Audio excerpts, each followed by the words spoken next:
They can't all be winners, folks. There's no way to spin that, and there's going to be a lot to criticize on tonight's show. Look, this game was over when Andrew Wiggins was knocked out of the game. Without Wiggins, the Warriors never had a shot. It didn't help that Moses Moody never even came out of the tunnel for the second half. He's got a knee injury. If the Warriors lose those two for extended periods, they're in deep doo-doo. There's no way to spin that. But if the Warriors hadn't fallen into a 23-2 run, if they hadn't given that up to the Minnesota Timberwolves in the second quarter, and maybe if they had a lead when Wiggins went down in the third, maybe if things were better managed up until that point, you can survive a loss like that. But again, Minnesota goes on a 23-2 run in the second quarter.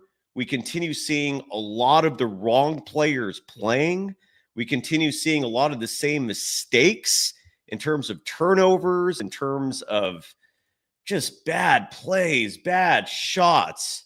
This was ugly. I hate that a Friday Night Live episode that's supposed to be fun and jovial and celebratory is instead going to be a bitch session. Yeah, here we are. Let's get into it. Good news, folks. The season's far from over. And we're going to talk about Shams Charania's comments today about the Warriors looking to add a star to complement Steph Curry. We're going to talk about a lot tonight. And yes, they lost. And we'll explain why that happened. It's the Golden Days. They always find something to nitpick, and that's because there's expectations for us to win. It was a pretty crazy night. Let's go. In a minute, I'ma need a sentimental man or woman to pump me up. Come on and break me off. 'Cause I get what I want and I like what I see.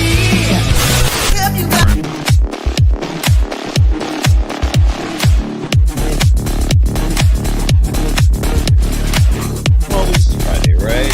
At least it's Friday.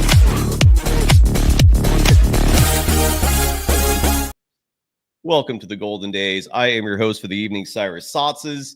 You can follow me on Threads at Dog Wild. You could follow me on Instagram at Dog Wild. You can follow me on Twitter at Surf Journalist.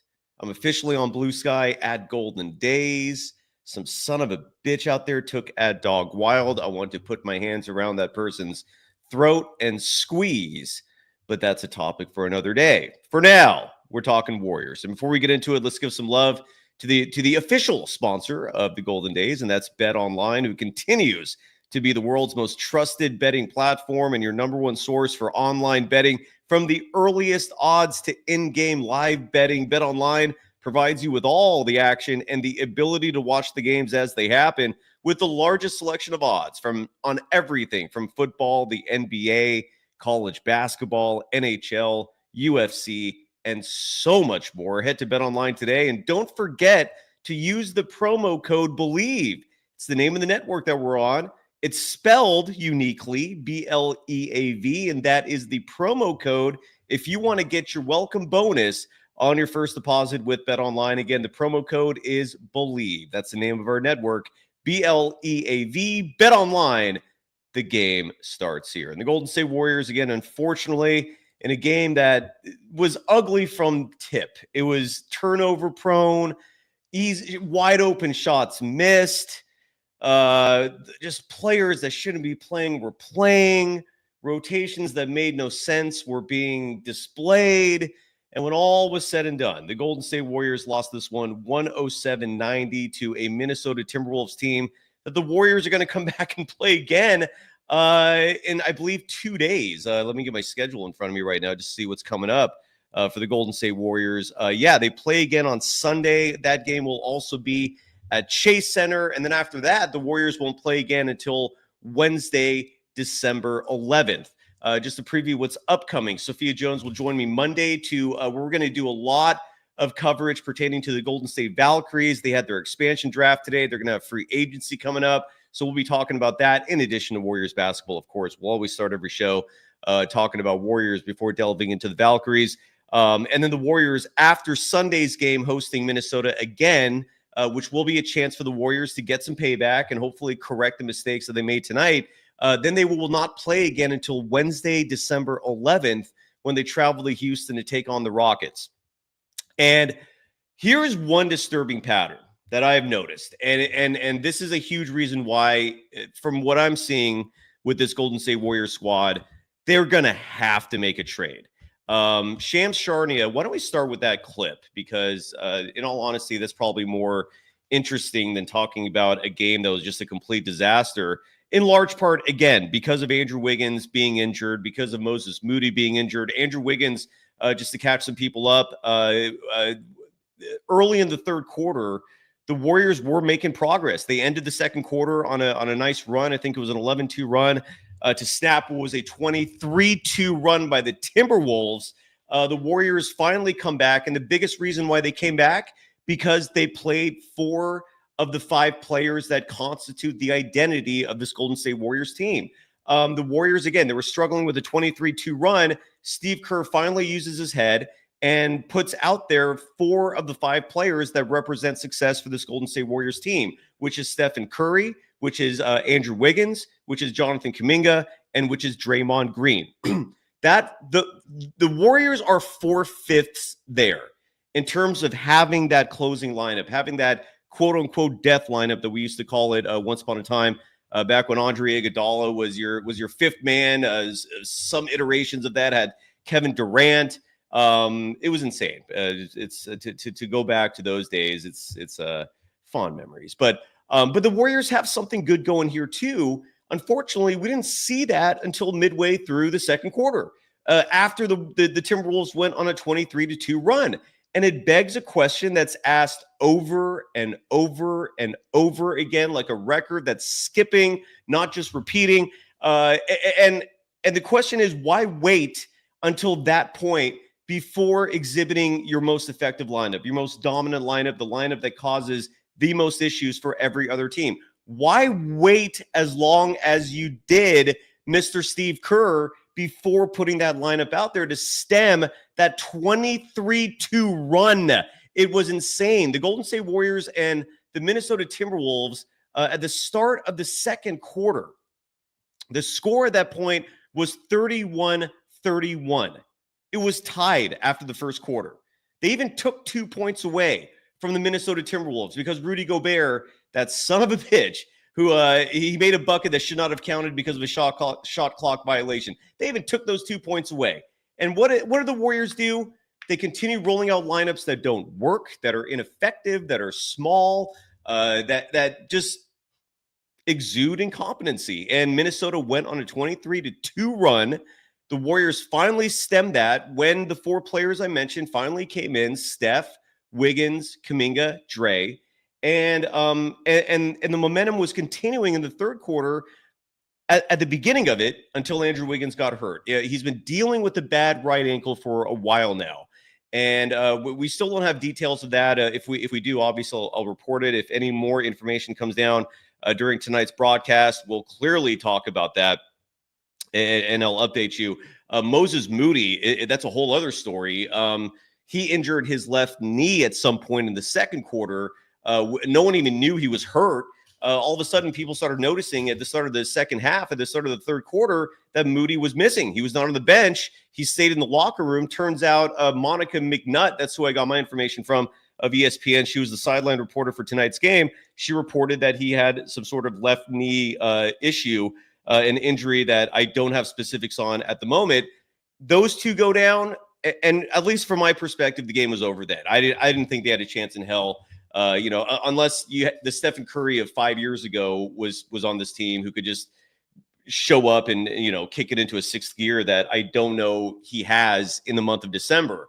Side note, Steph Curry always slows his game down this time of year. I've said this repeatedly over the years, but there's always new members of the audience, so I'll repeat it again. Steph Curry approaches a season and looks at it as 3 parts. The start, where he's revving, he goes at 100%, and that's oftentimes why you see Steph with these hot starts. Then he gets to the middle part of the season, usually late November, early December, And he's self-admitted in one interview that I luckily picked up on about 3-4 years ago, where he confessed his mental approach to an NBA season. And I forgot the interview that he said it on. If I remember, I'll mention it. But anyways, so he's in the part 2 of how he views an NBA season as 3 parts. Again, part 1, he's going full steam. He likes to get the season started with a lot of momentum, a lot of energy, and then he slows it down. If you think of Stephen Curry as a 6-gear manual transmission automobile, he's in the first month or 2 of a season, he's in 5th gear. He'll shift that down to 3rd or 4th, December, January, early February. And he does this by design. It's a huge reason for this is to preserve energy, is to preserve himself so he can give his all late in the season and especially in the postseason. And it was one of many things that last year, Steve Kerr's usage of him forced Curry at times to deviate from this plan. That was a whole other note in terms of bad coaching last year. But point is, Stephen Curry this time of year, especially at the age of 36, is not going to be going all out on a night like this. And without that version of Steph available, without Wiggins, with the limited offensive options this team has, the game without Wiggins, this game was over. It was over at that point. But what this game showed me, among many things, is that they absolutely have to do something. And I'm going to get into explaining the why of that in just a moment. But I want to play this clip from Shams Charania. And I think he said this twice today. He was on NBA Today earlier in the day. He jumped back on with ESPN for the pregame countdown. ESPN had a doubleheader of national games. So this was around 4 p.m. Pacific time is when Shams said this. The clip that I'm going to. What exactly are the Warriors looking for that? So, but the topic was the Golden State Warriors, and the topic was, what are they going to do?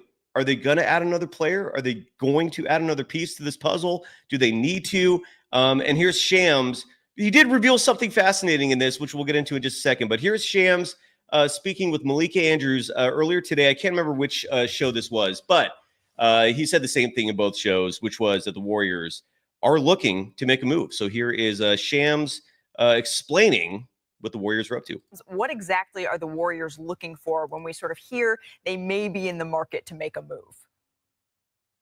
Malik, I'm told that the Warriors are on the real hunt for a star, a playmaker, a scorer alongside Stephen Curry. And you think back to the summer when they pursued Lauri Markkanen with the Utah Jazz. They made a pitch for Paul George as a free agent with the Clippers. And the debate with the Warriors and teams that look into that situation is, for them, are they going to find that externally outside of this roster currently, or will it be in-house with a player like Jonathan Kuminga? And last night you look at it, 33 points, the first time he plays 30 minutes in a game all season. He's shown with his output that as his role elevates, so do his stats at different points.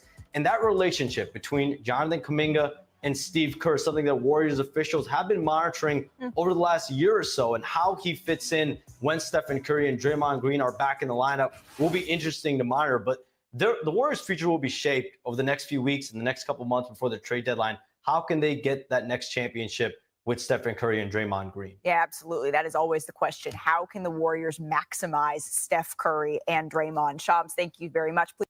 Okay, so you all heard that. And what's gaining highlights and what's gaining traction today in terms of the discussions and the trending pages with news reporters and all the talking heads and social media in general is Shams saying that the Warriors are looking for a star. What he also said, which nobody's talking about, is that the Warriors might find that star from within, meaning they might do absolutely nothing, which is a strong possibility given that Steve Kerr, in all his picky ways, he doesn't like to make midseason trades. They better make a midseason trade this year. You better get over yourself, Coach Kerr, in terms of your pickiness about your rosters and your players and who you want around you, because this current team is constructed ain't it. They're going to have to do something. But the part that really stuck out to me in that clip was, for the second time, Shams Charania is reporting that the Warriors are closely monitoring the relationship between Kerr and Kuminga. That's the part that sticks out to me.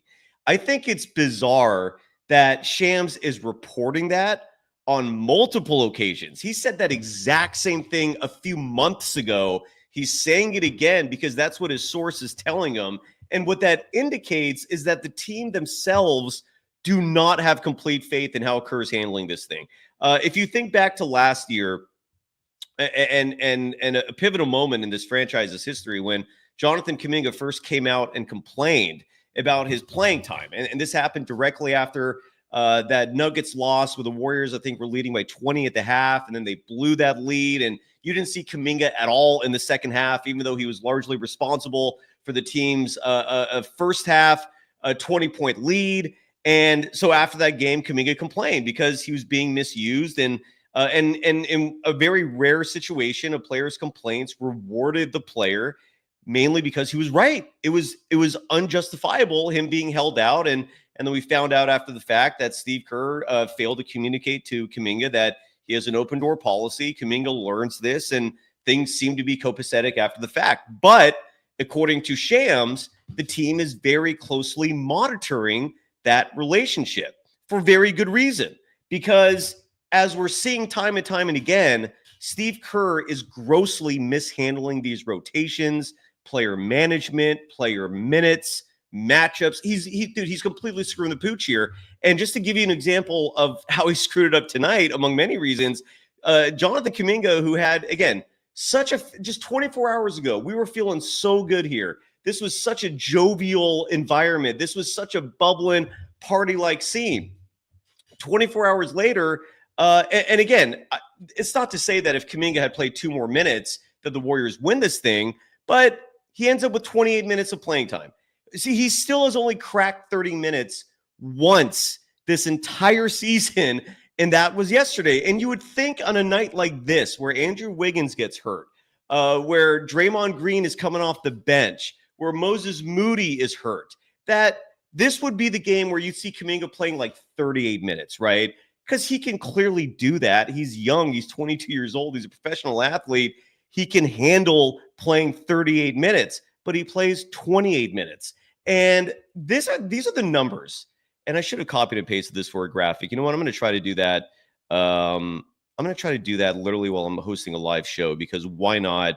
And with the visual, it would be a lot more effective for the YouTube audience. So let me see if I can pull this off really quickly. But I decided to do research in terms of Jonathan Kuminga's career numbers when he actually plays 30 minutes in a game. And I was a little surprised, in all honesty, in terms of what I found. All right. And this is courtesy of StatMuse. So take that for what it's worth, but they seem to be trustworthy. So according to StatMuse, Jonathan Kuminga, and this was not including the Rockets game, Kuminga's played 30-plus minutes 35 times in his career, meaning this is now year 4, and in these 3+ years of his playing career, he has played 30 minutes or more 35 times. And that doesn't include last night's terrific performance against the Houston Rockets, which resulted in a win, right? So in those games, all right, and here's where part 2 of the graphic comes in. Because when you see these numbers, the question I hope you're asking yourself is, okay, so Kuminga clearly plays well when he's actually given minutes. So why are we not seeing that? In those 35 games that Kuminga has played 30 minutes or more, and it's only happened 35 times. The why of that, again, Steve Kerr and his gut, his brilliant gut, which is adjacent to shit, literally. In those games, those 35 games, and this does not include the Rockets game, Jonathan Kuminga averages 20.2 points per game. And the splits are even better. The shooting percentages, 55.1% is his field goal percentage in games where he plays 30 minutes or more. He shoots 43% from deep when he plays 30 minutes or more. He also averages 5.5 rebounds per game, and he has a plus 24 net rating in his career when he plays 30 minutes or more. Now, those numbers don't reflect last night, meaning all these numbers I gave you are even better now because the Rockets game reflects, a performance that exceeds these averages. So, and again, I don't know if reporters are going to give up on asking Kerr the reasoning, because he always comes up with these total BS answers, these cliched non-answer answers to tell the media and to tell, everyone why he makes these decisions. So, for example, if someone asked him tonight, why did Kuminga play less than 30 minutes after such a great performance? He'll give you a spin like, well, it was the matchups. I felt in my gut that he should have played so-and-so at this moment and that moment. He'll justify every ignorant decision he makes with pure lunacy in terms of cliched, non-specific answers. And if you're a reporter, especially in a press conference setting, like this isn't a one-on-one where you can have a conversation. You can ask a question, maybe two, you move on. There is no back and forth, so you can't really follow up and go, okay, well then why did you feel this matchup was good? Or he will easily squirm his way out of any of these situations. So the whole media calling him out thing is a borderline worthless tactic, because Steve Kerr is smart enough to evade answering those questions directly. But are any of you curious why he didn't play 30 minutes tonight? Because I sure as shit am. What was the justification for that? Now, on the other side of the coin, you see some other players' minutes tonight. And the one that's going to stick out the most, because I've been saying this pretty much from the preseason, and it is a glaring issue now, and that's Gary Payton II. GP2 tonight played 16 minutes, 55 seconds. The box score you likely look at will say 17 minutes. In those 17 minutes, he scored 1 point from a free throw. The dude can't make layups anymore. He certainly can't hit three-point shots anymore. They used to be a fun little a quirk of Gary Payton II in a positive manner, where he could hit those corner threes. He could even hit threes from the elbow. That does not happen anymore. And his outside shot is so ugly. And there was a play in this game that really was pivotal, because it was the final straw in terms of cementing the Timberwolves winning this game tonight. GP2 goes up for a drive. He makes the bucket over Naz Reid. Naz Reid gets called for the foul, and you're thinking to yourself, awesome. He's finally doing something out there. He's finally contributing, scores a bucket. Hopefully he'll make the free throw, three-point play. The Timberwolves challenged the call, and it turns out that GP2 used his off arm, to push off Naz Reid to generate enough space to even get the shot off. Refs see it because it's clear as day. They overturn the call, challenge successful, and GP2's feel-good moment turns into yet another blemish on what is an ugly season for him. And despite the fact that he was 0 for 3 from the field and scores 1 point, despite the fact that he was 1 of 2 from the free throw line, despite the fact that defensively, Mike Conley, who's 37 now, or at least is close to that, was scoring off him at will. He can't even stop Mike Conley anymore. Yet GP2 is getting 17 minutes. Why? Those 17 minutes are a detriment to this team. Why is Kuminga not playing 36, 38 minutes instead of 28? And that's just one example. I'm sure some of you folks out there haven't had a chance to look at the chat yet, and I sincerely apologize tonight. There's a lot to cover here, and I want to hear from all of you. I promise you I do, and we'll get to that. But Brandon Podziemski, I'm sure a lot of you are upset there as well. Pods, his shot failed him miserably tonight. I mean, he early in the game, I remember one three-pointer made vividly, and it was a great shot. It was clutch. And the stat sheet will say he was 2 of 5 from deep. That's 40%. That's good. He was also 3 of 7 from the field total. That's good, not great. It's below 50%, but it's close, so it's still pretty good. But 8 points, 6 rebounds in 25 minutes. As your starting two guard, and especially for someone that Steve Kerr, someone told me in today's pregame press conference, Steve Kerr said no matter what, Brandon Podziemski will play. And again, that symbolizes the biggest crutch of all for Steve Kerr, which is ball handling. He values ball handling more than I feel like defense, scoring, passing. Like, it is insane how much he values ball handling, given you're in the NBA, where that is not one of the most important skill sets in this game. In high school, I would get it. In college, I'd sort of get it. In the pros, hell no. Dude, Steve Kerr's Chicago Bulls teams did not have a traditional point guard out there. Ron Harper was the point guard. It was Harper and Michael Jordan running the point for a lot of those title teams. I don't get it. I just don't understand his obsession with ball handling. And it's completely killing the team at this point, as evident by the fact that Brandon Podziemski has to play because he's one of the team's only decent ball handlers, but he scored 8 points. I mean, when you look at the scoring of the Warriors tonight, they scored 90 points total. Okay, completely unacceptable. That the offense just laid a big, fat, stinking pile of doo-doo.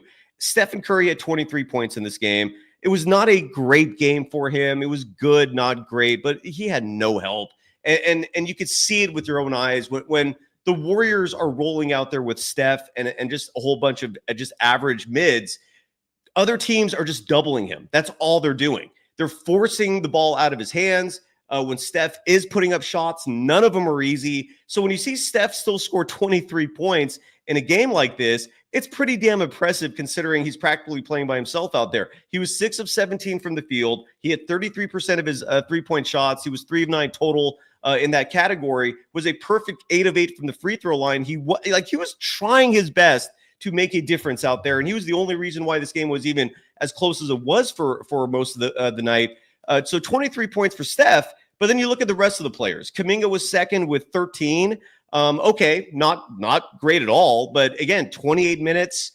You know, I'm done like blaming him if he's not getting 30 minutes, because how can he be judged fairly if he's not getting a run? You know, people will say he wasn't consistent tonight. Well, he didn't get consistent minutes either.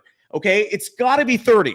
All right, I'm done blaming Kuminga if he doesn't get a 30-minute run, because Wiggins will know with no problem whatsoever will get 30 minutes. Draymond, Steph will know with no hesitation will get 30 minutes. Podziemski, if he's playing halfway decent, will get 30 minutes. If he's giving you an 8-point night like tonight, he'll get still 25, only 3 minutes less than Kuminga. So, but you look at the offense. It was Steph with 23, Kuminga with 13. Andrew Wiggins played 19 minutes, 24 seconds in this game. He was playing decent, had 11 points, 2 boards. You want more rebounds from him, obviously, and then he gets hurt with the right ankle that he's been struggling with, apparently, even though I never see any signs of him limping or struggling out there. But look, if he's missing time, clearly it's affecting him and it's hurting him. So Wiggins has 11 in this game. And then Draymond Green finished the game with 10 points, 9 rebounds, 6 assists for the night. And that's your offense. That's it. You know, players like Buddy Hield, who were giving you a lot of points early in the season. He's in a massive slump, but I also don't know how he's ever going to snap out of his slump if he's only getting 13 minutes, 22 seconds. I would still rather have Buddy Hield out there than GP2, because even when Buddy Hield cannot hit his shots, at least he's spacing the floor offensively. And again, GP2's defense is no longer elite.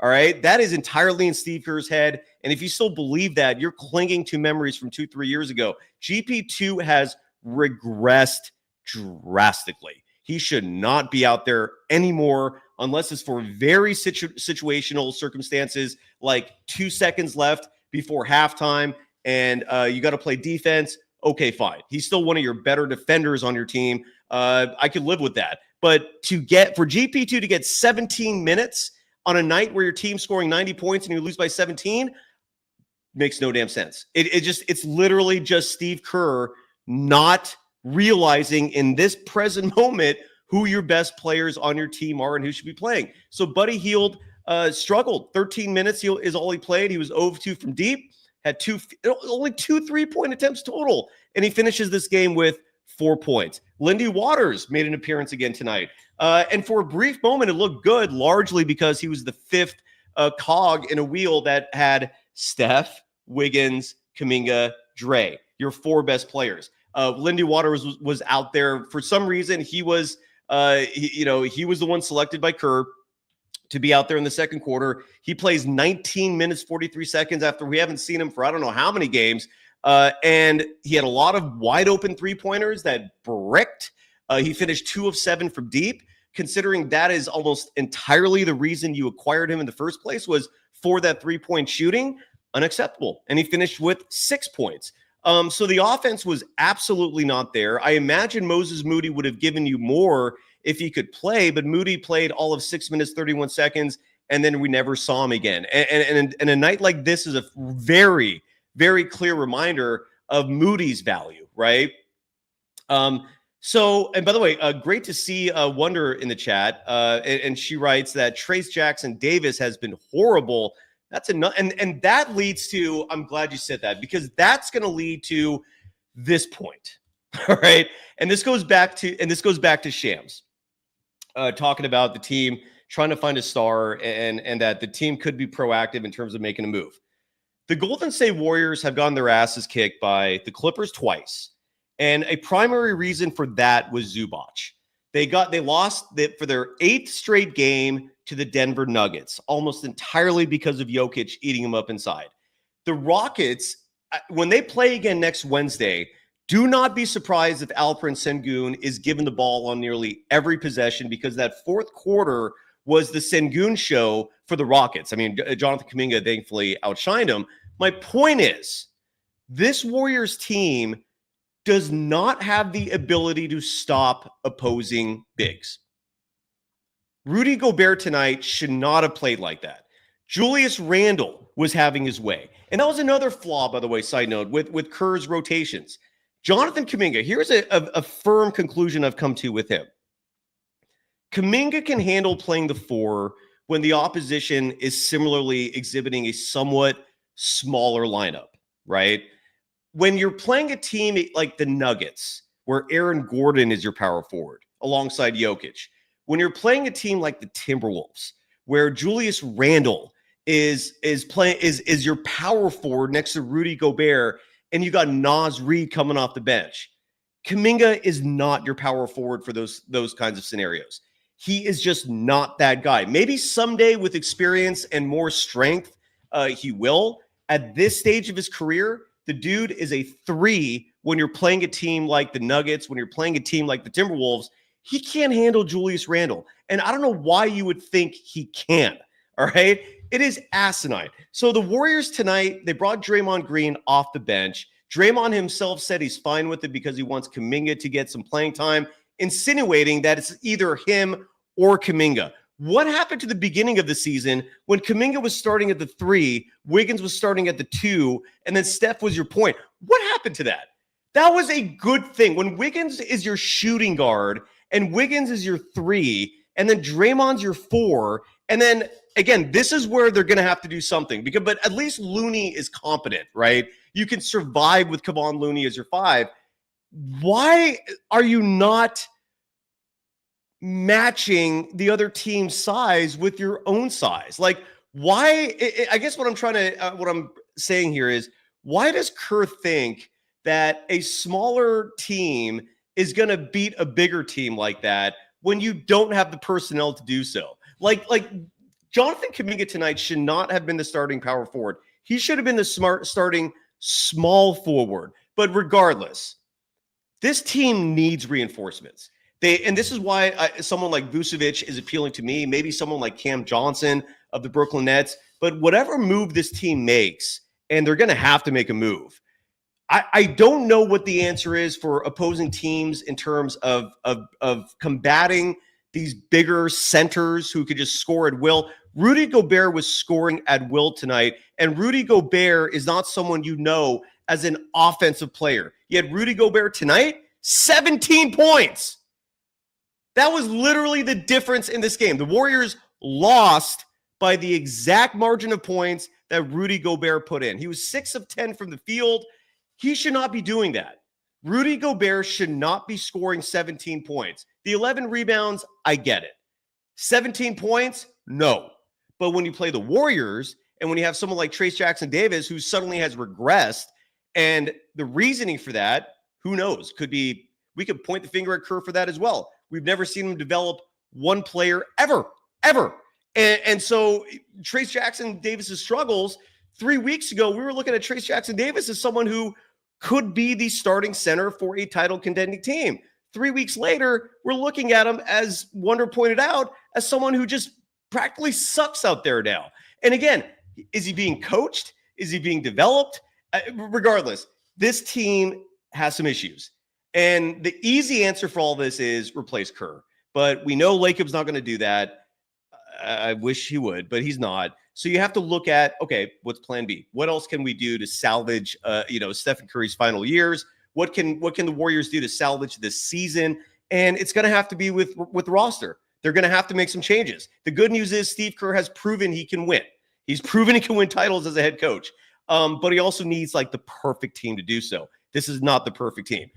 So when it comes to the issues that this team has at the center position, they got to do something. And this is where like Vucevic looks really good to me from the Bulls as a big who could rebound, who could clog the paint, who can space the floor as an elite 3-point shooting center. He seems ideal, and you could get him for practically nothing. The Bulls will just give him up. They want him off their books, and hopefully the Warriors will do something sooner than later. I'm going to post the link, by the way, if anyone wants to join me tonight, because I'm sure there's going to be a lot of people out there with a lot of perspectives they want to bring to the table on a night where, unfortunately, the Golden State Warriors lost again. They've now lost 6 of their last 7. This one, unfortunately, injuries were a huge catalyst for that. The link is in the chat. So one other thing I want to cover real fast, and then if anyone wants to come on with me tonight, obviously I'm down with that. And if you don't, I totally understand as well. That was just an incredibly depressing game in every regard.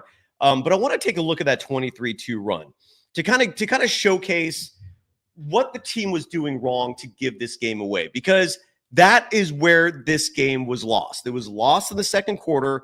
From the moment that quarter started up until and as we go through this, the run was stemmed at the 2:38 mark of the second quarter when Draymond Green made a beautiful pass to Kuminga for a layup, and it changed the score from 54-35 to 54-37. The score was 54-35 after the quarter started at 31 apiece. In other words, just so I can paint this clearer, the second quarter started with the score 31-31. The teams were tied. And then if you went and made yourself a sandwich, if you went and dropped some kids off at the pool, if you went outside and made yourself a drink with your outdoor bar, and if you have that set up, congratulations. And then you came back in thinking, hey, it's a tie game. Hey, the Warriors are putting up some fight tonight.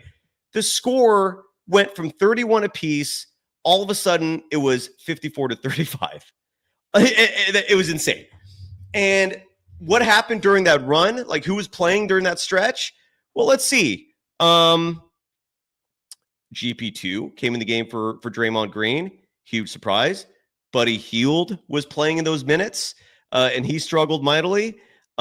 Stephen Curry played for a lot of that stretch. And we're going to talk about the turnovers too, by the way. I haven't even brought that up. And that's a whole other alarming issue. And again, even with that, how do you not point the finger at the coaching staff for that? I mean, if a team is turning it over at this clip and your coach prides himself on instilling an offense that is elite, advanced, far beyond anyone else's offensive system in the NBA, then why are you turning the ball over at this clip? This has been an issue all season, and Stephen Curry was guilty of that as well. Kevon Looney was playing during that stretch, and again, Looney, I don't want to point the finger at him tonight. I feel like everyone played bad, but he didn't help. It's not like he did much. Who else was in this game? So Kuminga played for a small part of it. I think he played for 3 minutes during this stretch, so he gets some blame. Wiggins played. And then Podziemski came in the game for Kuminga after I think 2 minutes. So Podziemski played for a large stretch of this. Who else was in the game? Then Draymond Green came back into the game during this stretch, and he wasn't doing much. I'm seeing Buddy Hield missing a 26 3-point attempt during this slide. Another Andrew Wiggins miss during this slide. Brandon Podziemski missing a layup. Then Lindy Waters came into the game at the 5:48 mark for Buddy Hield. and they still weren't doing much. And then it wasn't until, again, the Warriors finally had a lineup that had Steph, Wiggins, Kuminga, and Draymond Green.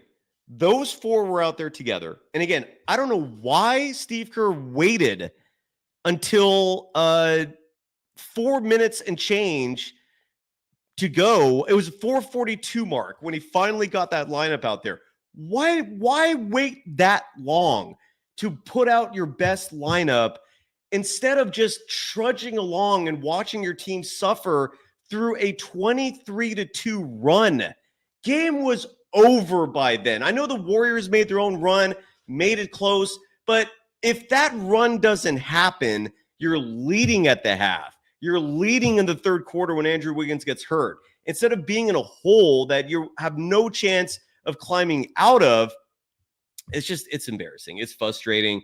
The Warriors tonight, by the way, had 22 turnovers. Something tells me that is either a team record or that must have set some sort of mark that's significant, because 22 turnovers is a massive amount of turnovers. Andrew Wiggins, 2 turnovers. Jonathan Kuminga, 3 turnovers. And I'm not saying he had a great game. It was not a great game. But again, I'm done pointing a finger at him when he's playing less than 30 minutes, because you're doing a disservice to him if you're not playing him consistently. So anyways, he had 3 turnovers. Podziemski, 2 turnovers. Props to Kevon Looney, by the way, who only scored 2 points in this game. And I do wish he was more aggressive offensively, but he had no turnovers at least. Stephen Curry, 3 turnovers. Trace Jackson-Davis with the turnover. Moses Moody in his 6 minutes, 31 seconds had a turnover.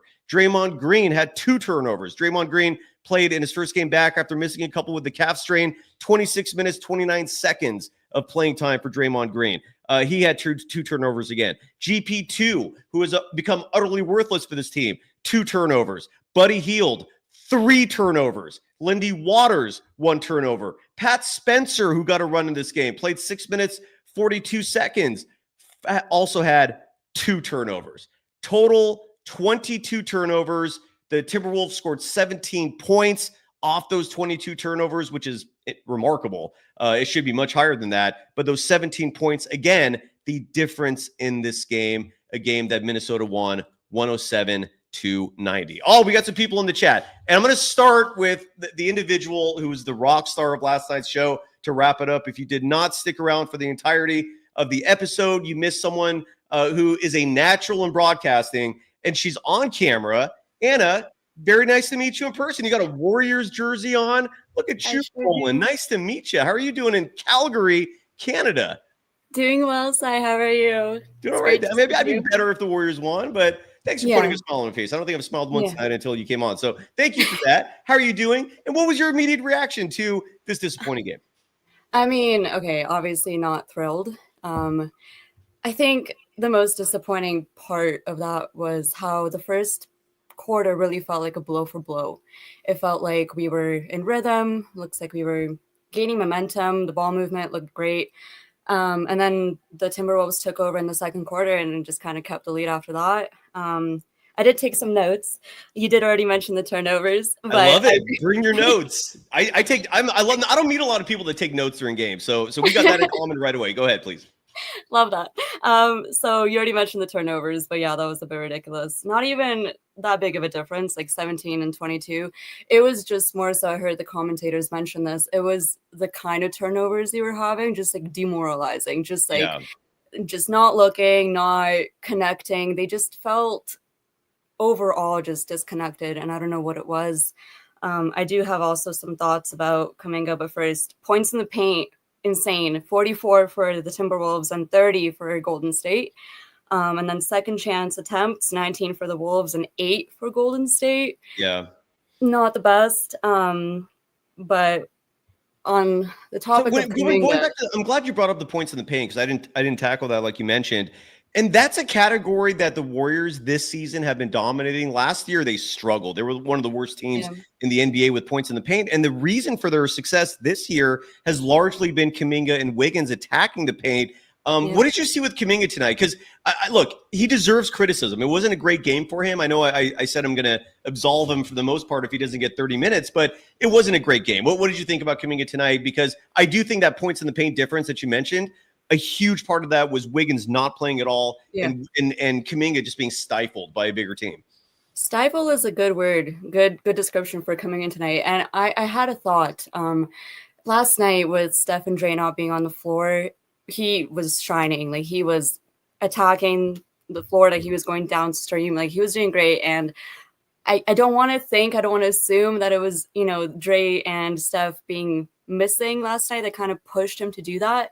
But it almost felt like as soon as they showed up, like he kind of retreated. He retreated and he looked a lot more lost tonight, which was, I don't know what else to attribute that to. Like, it's been less than 24 hours since, stop it. No, keep talking, but let that distract you. I'm just, for the YouTube viewers, I'm showcasing your YouTube channel. Bay Area Ball Breakdown is the official handle for that. Thank and the you. reason why, side note, Anna, the reason why my search engine struggled finding it, and this is where if you ever want me to help you out with SEO is an acronym for you folks out there who are aspiring to get into the media game. It's short for search engine optimization. It's tactics you use so that the content you produce is discovered easier by search engines. So one thing with your program, put spaces between each word, meaning your handle's fine. I think Bay Area Ball Breakdown is awesome. But for the title, like, put a space between the Bay and the word area and ball. And you'll be discovered easier that way. But anyways, go ahead. I'm sorry, I didn't mean to distract you or interrupt you. No, I appreciate your tips. I still can't get over the fact that we're talking again, let alone, like, that's insane to me. Jesus Christ. But yeah, so for Kuminga, I think honestly, like, something that I was thinking, like, we know that Kuminga is a dog. Like, we know that. He has shown it. He has proved it. And I understand the common, I guess, narrative of him not being consistent. But how do you expect a dog to, like, be consistent if he's being kept on, like, a leash of these unstable minutes? Like, you can't expect him to bark. You can't expect him to bite. He's not going to have the confidence. He's not going to have the momentum. And, like, Kuminga, I don't know him personally, but he just seems like a player that really that really needs that momentum, and he needs that confidence instilled in him. And that's what frustrates me with Kerr personally. He has been so adamant to develop pods, and that's great. But, like, why can't we have that mentality for Kuminga as well? I think he is not more. I don't want to say more, but he's deserving. He's definitely deserving. And that's where I get frustrated, because it's been less than a day, and it was night and day, the performance tonight and last night, especially coming off from, like, a career high, right? So yeah. I don't know. Do you want to stick around, Anna, and co-host with me for the rest of the night? Is that an offer you want to take up, or are you busy? Your call. I don't want to put too much pressure on you for anything, but you've immediately hit it off with the audience. They love you. You're a natural in broadcasting. I'm not opposed to other people, to other perspectives, and I'm all about making the show better. You're not hurting the show. You're improving it. Do you want to stick around and be a part of this for the rest of the night? And then we can obviously see where things go from here. But so even if my schedule was full, it's cleared out. Right. Of course. Thank you. Done. Well, we now have two perspectives for the rest of the. Yeah, no, you're welcome. Thank you. And again, folks, follow Anna at Bay Area Ball Breakdown on YouTube. That is her channel. What is your description for your channel? Like, what? I haven't had a chance to view your videos yet. I apologize for that. I will, I promise. But what is in your videos? Like, what can you tell the audience in terms of what people can see and expect? By the way, you got 19 new subscribers, I think, since yesterday, or 20. So bravo, you're making some progress. I love it. You joined in 2012, so you've been around for a long time in terms of the YouTube presence.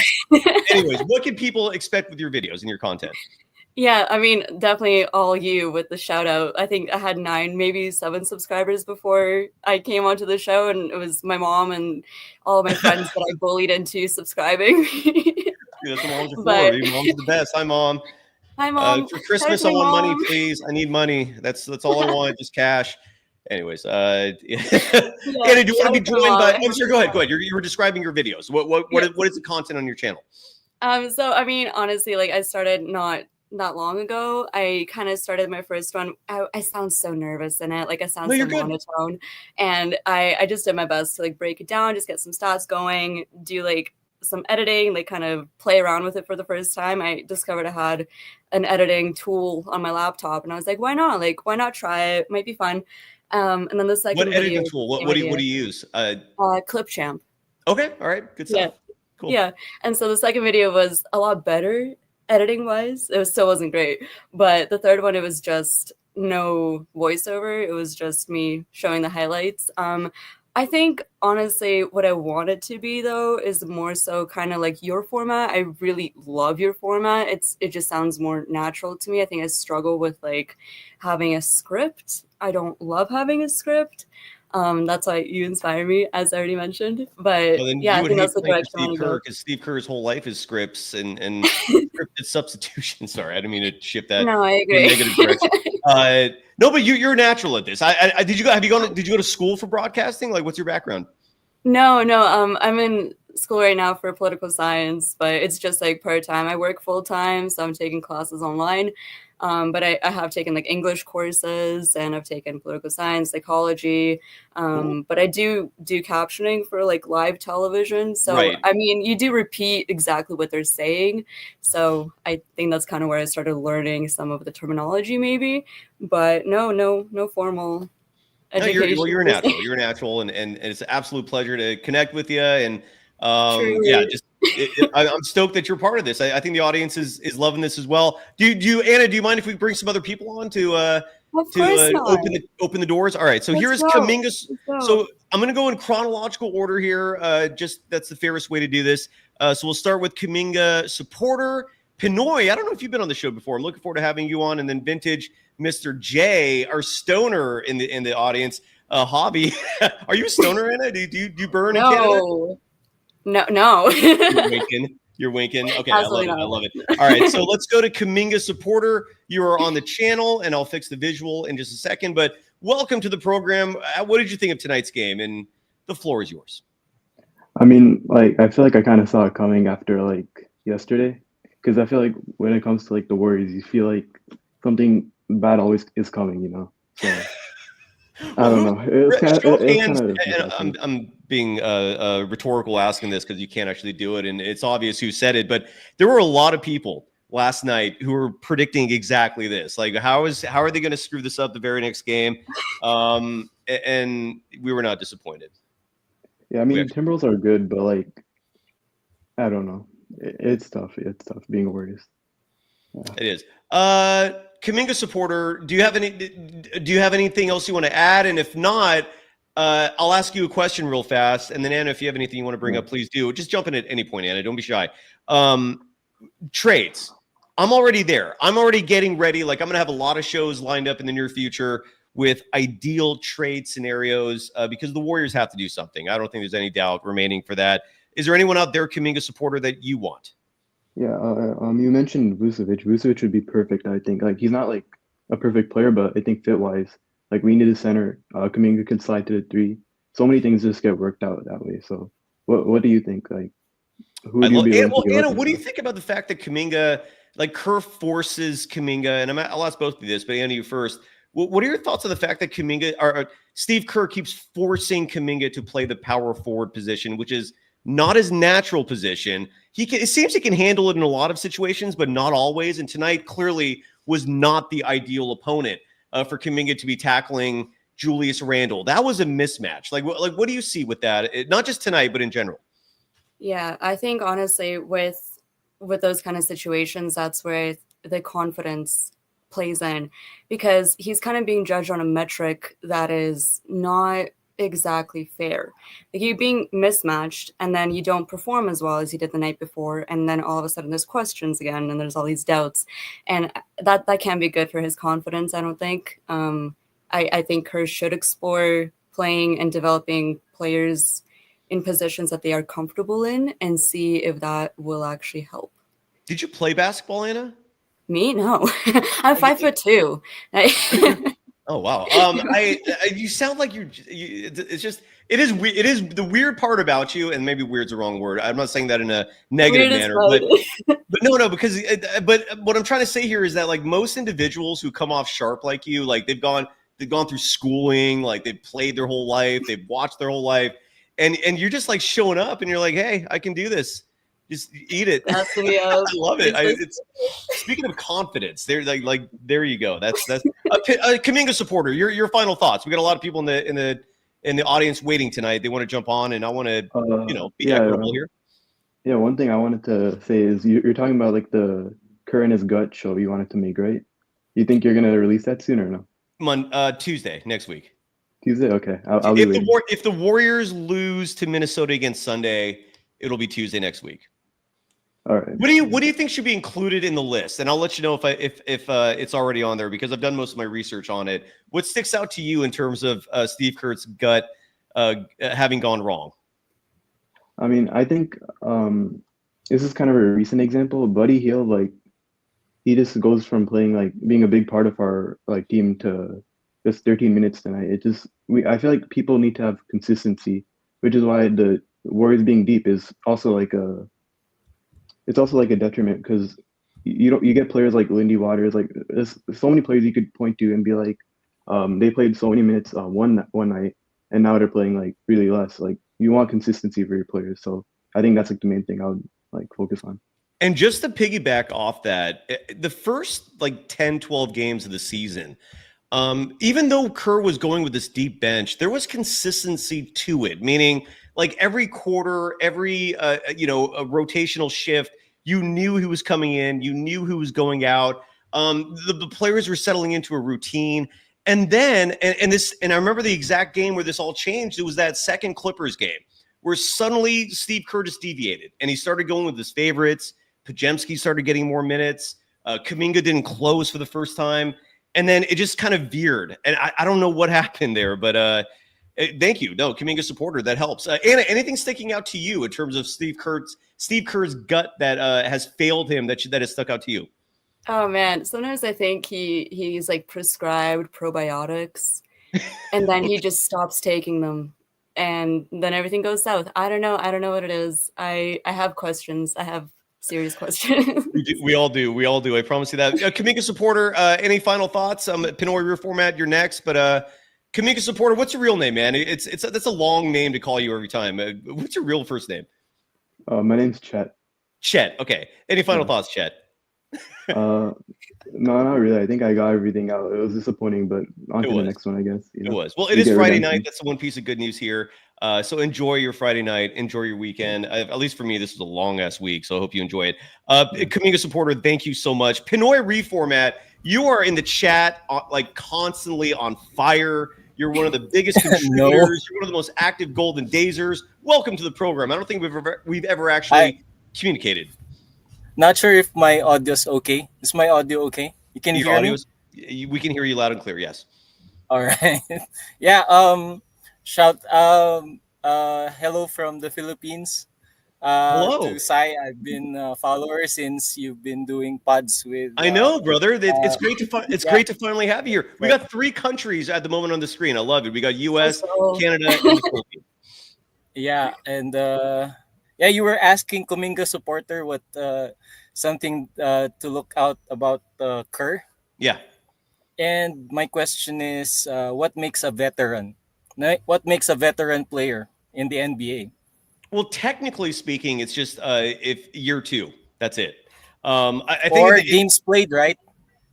It's not even games played. It's just literally like, what year are you? So if you're technically not a rookie, you're a veteran. There are exceptions to that, like Blake Griffin, for example, who missed his entire rookie season because of injury. So his second year in the NBA was officially his first.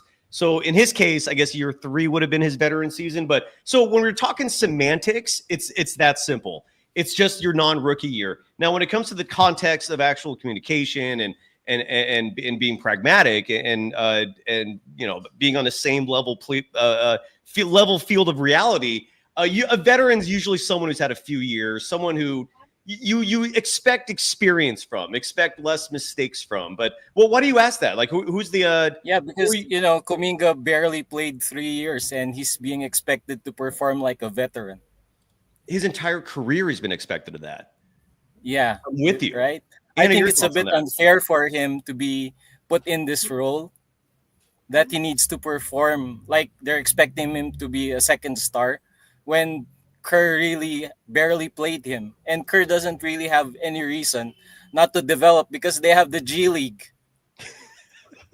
No, you're absolutely right, dude. Anna, what are your thoughts on that? Like what Pinoy here is saying, if I'm hearing you correct, is that that Kerr is putting a lot of pressure on Kuminga that is completely unfair given how inexperienced and young he is.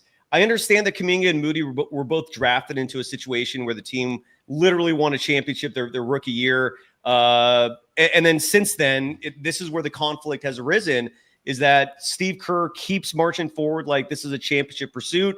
And in his mind, rookies cannot develop in an environment like this. And that's where I wholeheartedly disagree. Anna, your thoughts? Honestly, I think it's tricky. I think that Kerr kind of relies on some supernatural, out of nowhere, like breakthrough to happen for certain players without having to have consistency. And consistency is key. It's just key. And like, as you said, he's played 35 games throughout his entire career over 30 minutes. That's ridiculous. Correct. I'm sorry. That is ridiculous. 36 now. Yeah.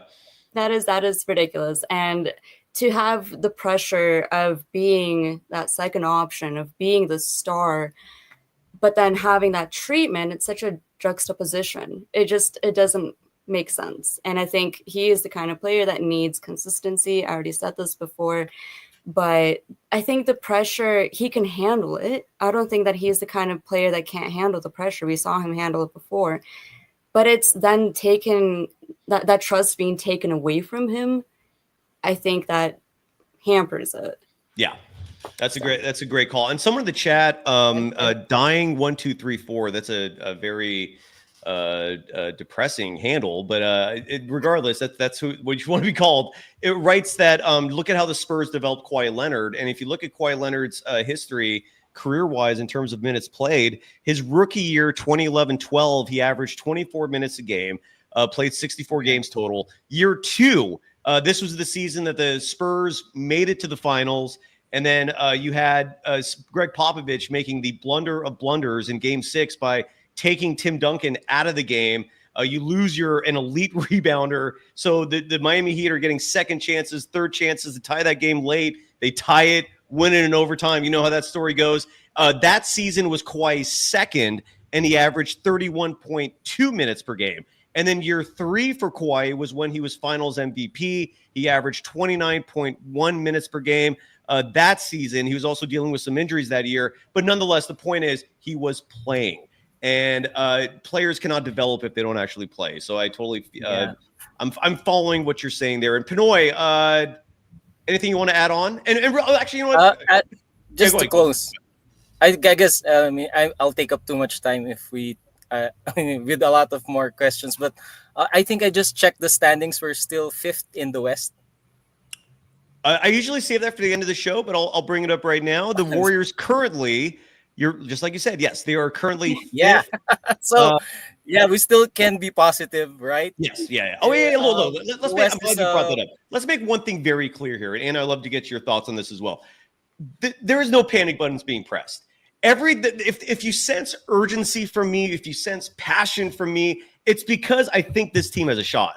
I think this team has an excellent shot, and the way they started gives them the grace, the leeway to go through a slide like this and not have it burn their season. That is the beauty of starting 12-3. I don't think this thing is wide open is what I'm trying to say. I don't think the season's over, far from it. But I also am not stoked on these mistakes. I'm not stoked. Just like Anna said, I don't appreciate having a coach that makes decisions. I have no clue where the sensibility is behind it. Like, I don't like, how do you support that? How do you endorse that? I don't. So with that said, I don't think the season is over. Anna, what are your thoughts on the year? Like, are you hitting a panic button? Not quite yet. I think it would be a little bit preemptive to hit the panic button. It's still earlier on in the season, and this has been said many times before, but better to make these mistakes now. You can learn. Like, we play the Timberwolves again soon. It's back-to-back with them. Not like days, but like, we play them again. Yes. And hopefully that will be night and day of a difference. Hopefully we can dissect what went wrong and go forward and kind of learn, hopefully. But I think it's too early to press the panic button. I think it's I have hope. I have hope. Yeah, I do too. I have a lot of faith still in this team. I am not writing them off. By the way, real fast here.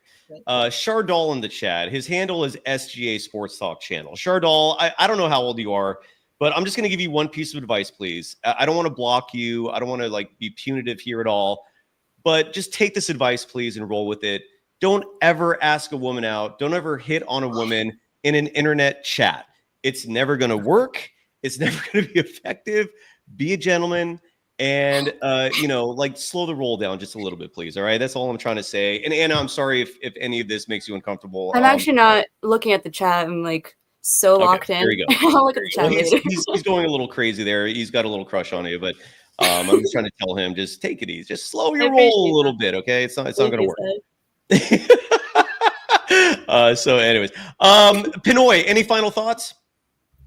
That's it. Thanks a lot for having me on.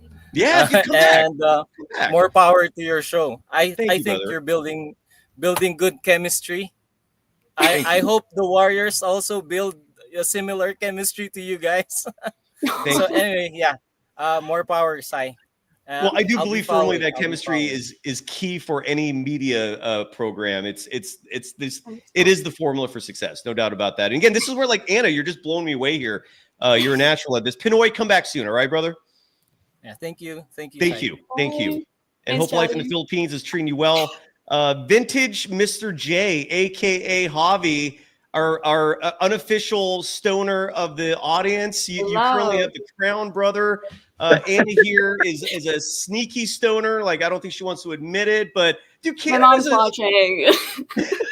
But Canada's like isn't like the culture there very welcoming when it comes to weed, or no? I mean, I know Calgary's a little more conservative than the rest of the country, but is weed like, is it a faux pas to talk about that publicly? Oh, there's dispensaries on every corner. Okay, there you go. Okay. It's like a staple, yeah. Okay, got it. So okay. Hobby, how's your night going, brother? And how did you feel about this game? So I think it's about time, as soon as possible, light up a joint, take a fat rip, and blow out all the BS that just happened earlier today, man. Because it was a stressful game. It was a stressful game. What was the BS that you saw in the game? So some of the things that I seen, which you were mentioning earlier, were a lot of the turnovers that was happening, a lot of the passes, which has been becoming a bit of a pattern that I think is becoming a pattern from what I've been seeing. Some of the things that I've been seeing, it's almost like they're really anxious to make something happen, to make a play happen. And some of those passes that I see is something that I would do at the park, some lower level passes. And I think stuff like that, they should really regroup and take it a little slower, control the ball. Like, you're always mentioning about how Steve Kerr is infatuated with ball handlers. Let's handle the ball a little more. And then find the right spot to pass it, get a good opening, and make a shot. If you miss, that's all right, but at least it's being calculated. It's not just a hectic pass. I found a positive in the box score tonight, which I haven't mentioned yet, and that's free throws. This has been something that's plagued the Warriors all season. They're dead last in the NBA, which is a crazy stat. I mean, if you folks watched the Rick Barry show a couple weeks ago, and you saw how irritated he was, and that was justifiable. The team's free throw shooting is absurd this year, but tonight, 15 of 17, 88.2%. Wiggins was 4 of 4. Steph was 8 of 8. Trace Jackson Davis 1 of 2. GP2 was 1 of 2. Draymond Green made the only free throw he put up. So at least they did that, even though it meant absolutely nothing. Okay. Anything else, Javi? Yes. Javi, I promoted Anna's channel. What's your channel? You said you had a show as well, and I told you I'm going to come on. We'll do that in a couple weeks if that's okay with you. But what's your channel, brother? Promote away, please. Oh, I appreciate that. Thank you very much. It's just a little small podcast we have locally here in Bakersfield with me and 2 other friends called Best Buds Talk. We're not that big, it's just we talk about just random stuff, things that we find interesting. If people want to put some suggestions for things for us to look into and talk about our opinions on it, we do that too. It's just three buds that like to smoke and just talk away, and just have a good time. Is it mandatory? And I'm not judging if it is. I don't mind, but is it mandatory to burn during the show? Like, is there a constant haze and like a plume of smoke? So like as you're talking, there's just you could see like the cool artistry that the smoke is forming and all that. Like, what's the environment like? So right now, we were recording inside my friend's garage, and when we were doing that, we were smoking. That's preferably how we like to do it. You know, we like to be able. Oh, thank you. Yes, that's it right there. Thank you. Preferably, we like to be smoking while we're doing the show. But right now, he's kind of doing some work in the garage. So we've been working in his office. So we haven't. We do a pre-smoke session, and then we go and record, and then go from there. But preferably, we like to smoke while we do it. Beautiful. Sounds good. And any final thoughts on tonight's game, man? Anna, do you have any thoughts on Best Buds Talk? Like, I have a question. Please. What you said that you play like at the park, but like what position do you play? Or do you believe in positionless basketball? What are your thoughts? Oh, me? No, honestly, just me and my friends just go to the park, and we're not that deep into it, us trying to be that good, but we do still try to better our moves, try to, be a little shifty if we can, and better ourselves, but we're not really playing, we don't go out there and play positions or anything like that. We just have fun. Yeah, thank you. Like that. That's dope. Yeah, but a couple of things, I don't want to take up too much time. You two are much better speakers than I am, so I don't want to talk too much, but you're fine. You're fine. I appreciate it. Nobody here is saying that anybody's better than anyone else. The fact you have a podcast, I'm guessing you're as good of a broadcaster as anyone, but that's kind of you though, Javi.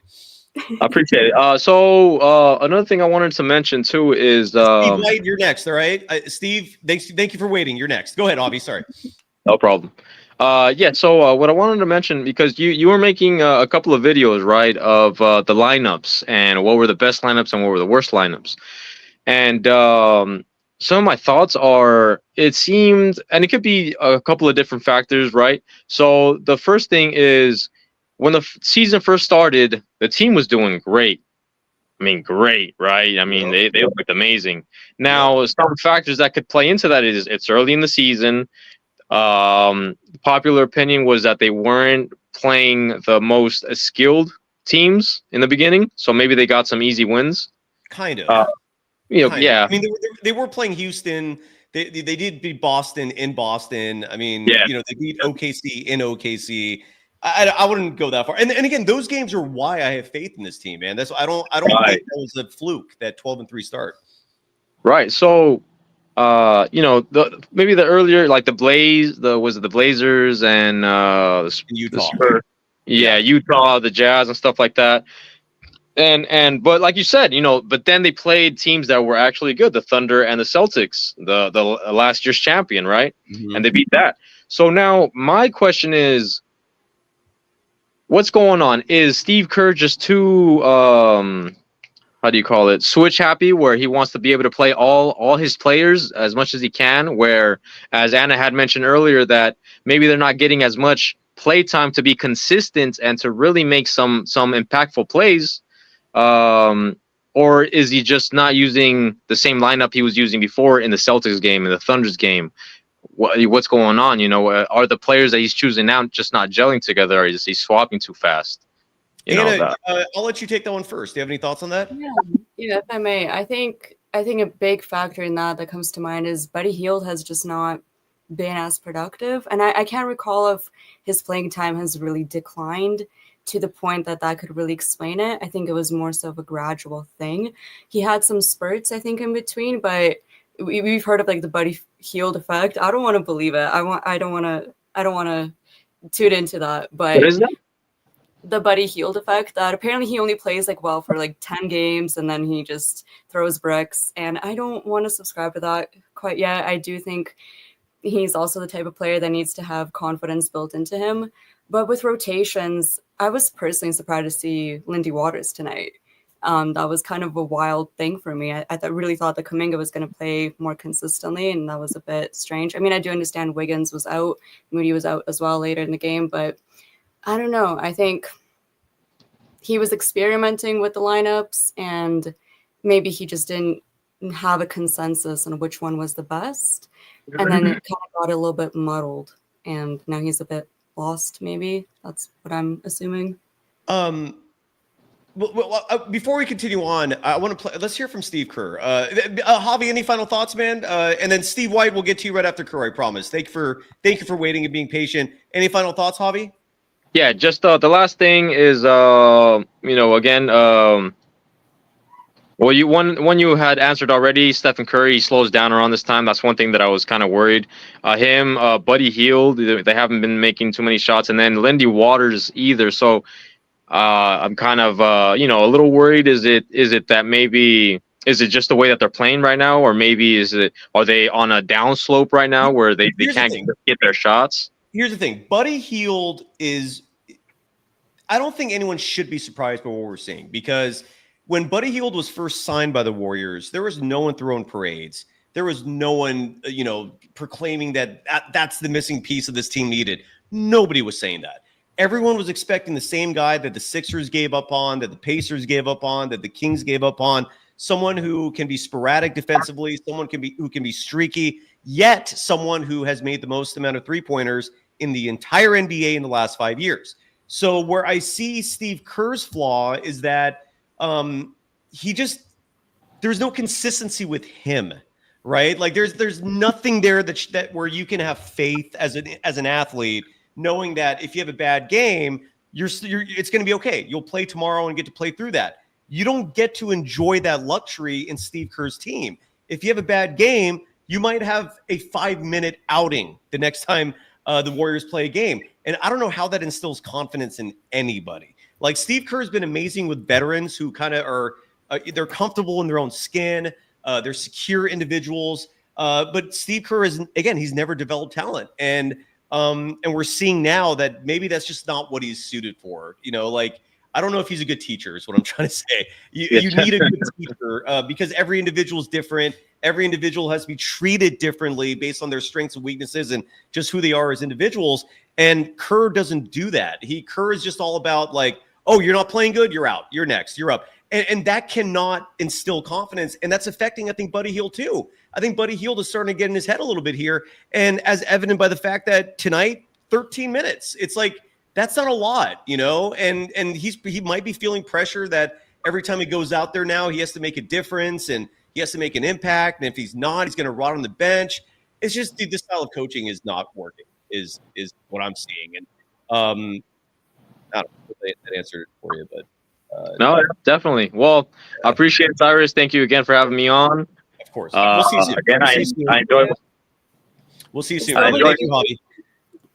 Thank you. Are you ready to hear from Steve Kerr, Anna? Yes, I am. Let's go. All right, Steve White, you're next. I promise. All right. So just hang tight. I'll get to you. I know you've been waiting a long time already. So Steve Kerr addressed the media after the game.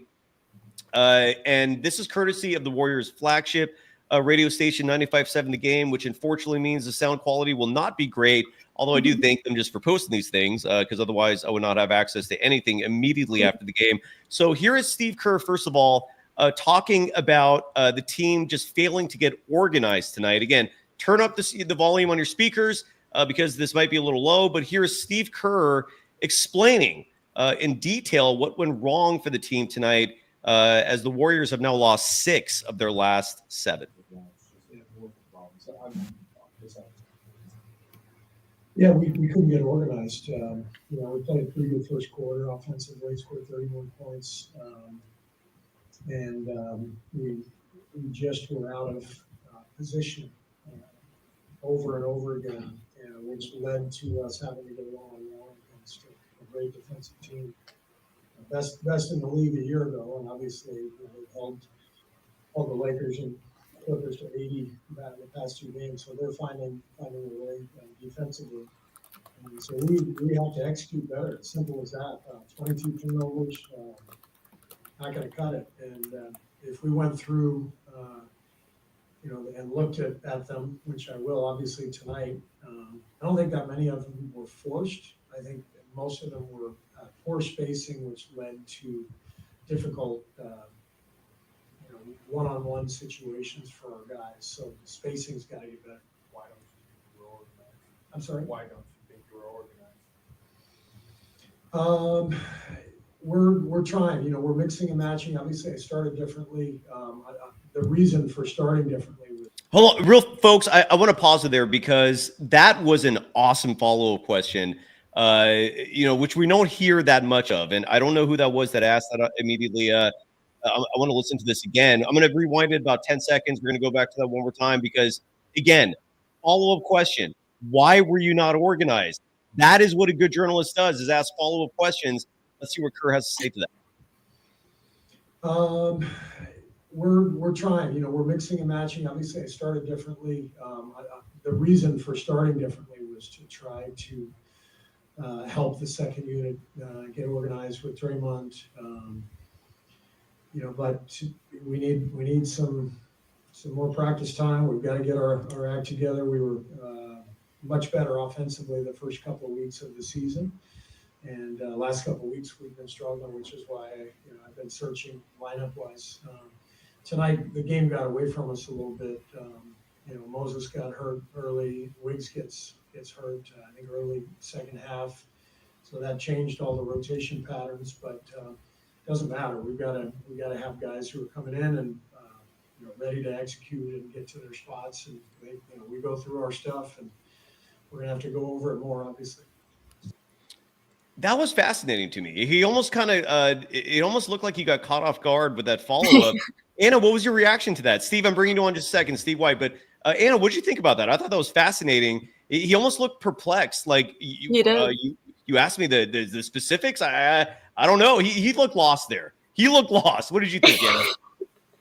It almost was like he was put in a position to actually reflect on why he was disorganized. And as a coach, that's kind of on you, my guy. Like, I hate to say it. And what kind of stuck out to me also is he said that we're trying. And I hear you. It's great to hear you're trying, but it's about execution. And also the mismatches are a factor. And that, again, plays into the fact that Kuminga is playing in a position he's just not comfortable in. And you're continuing to try to put a square peg into a circle-shaped hole, and it's tough. And then you actually get called out a little bit, perhaps, and you don't really have an answer. I also something that stuck out to me that I did not like hearing was his focus on trying to get the second unit going. And we're going to hear a follow-up in just a second in regards to Draymond Green coming off the bench. But here's an idea for Steve Kerr. How about don't worry about your second unit? How about just worry about playing the best players, keep it simple, stupid, KISS. It's not complicated. And that's it. And stop worrying about, like, I get the sense that there's a lot of overthinking here, that there's a actions that are making things far more complicated and complex than they need to be. And an example of that is what he said, like trying to get the second unit integrated, trying to find these lineups that work. Dude, that's a lot. I don't know why we're hearing all this. Like, it is not that complicated. This is not rocket science. Steve White, I don't know, Anna, do you agree, or am I making sense? No, I think you have a point. I do think you have a point. I think it's a bit too. It's not that deep. It shouldn't be that deep. There's a point in there, and you can attempt to stick to it. Absolutely. Hello. Steve White, how are you doing? Welcome to the show, brother. Hey, I'm doing good. How are you doing tonight? And what was your immediate reaction to the Warriors losing their 6th and 7?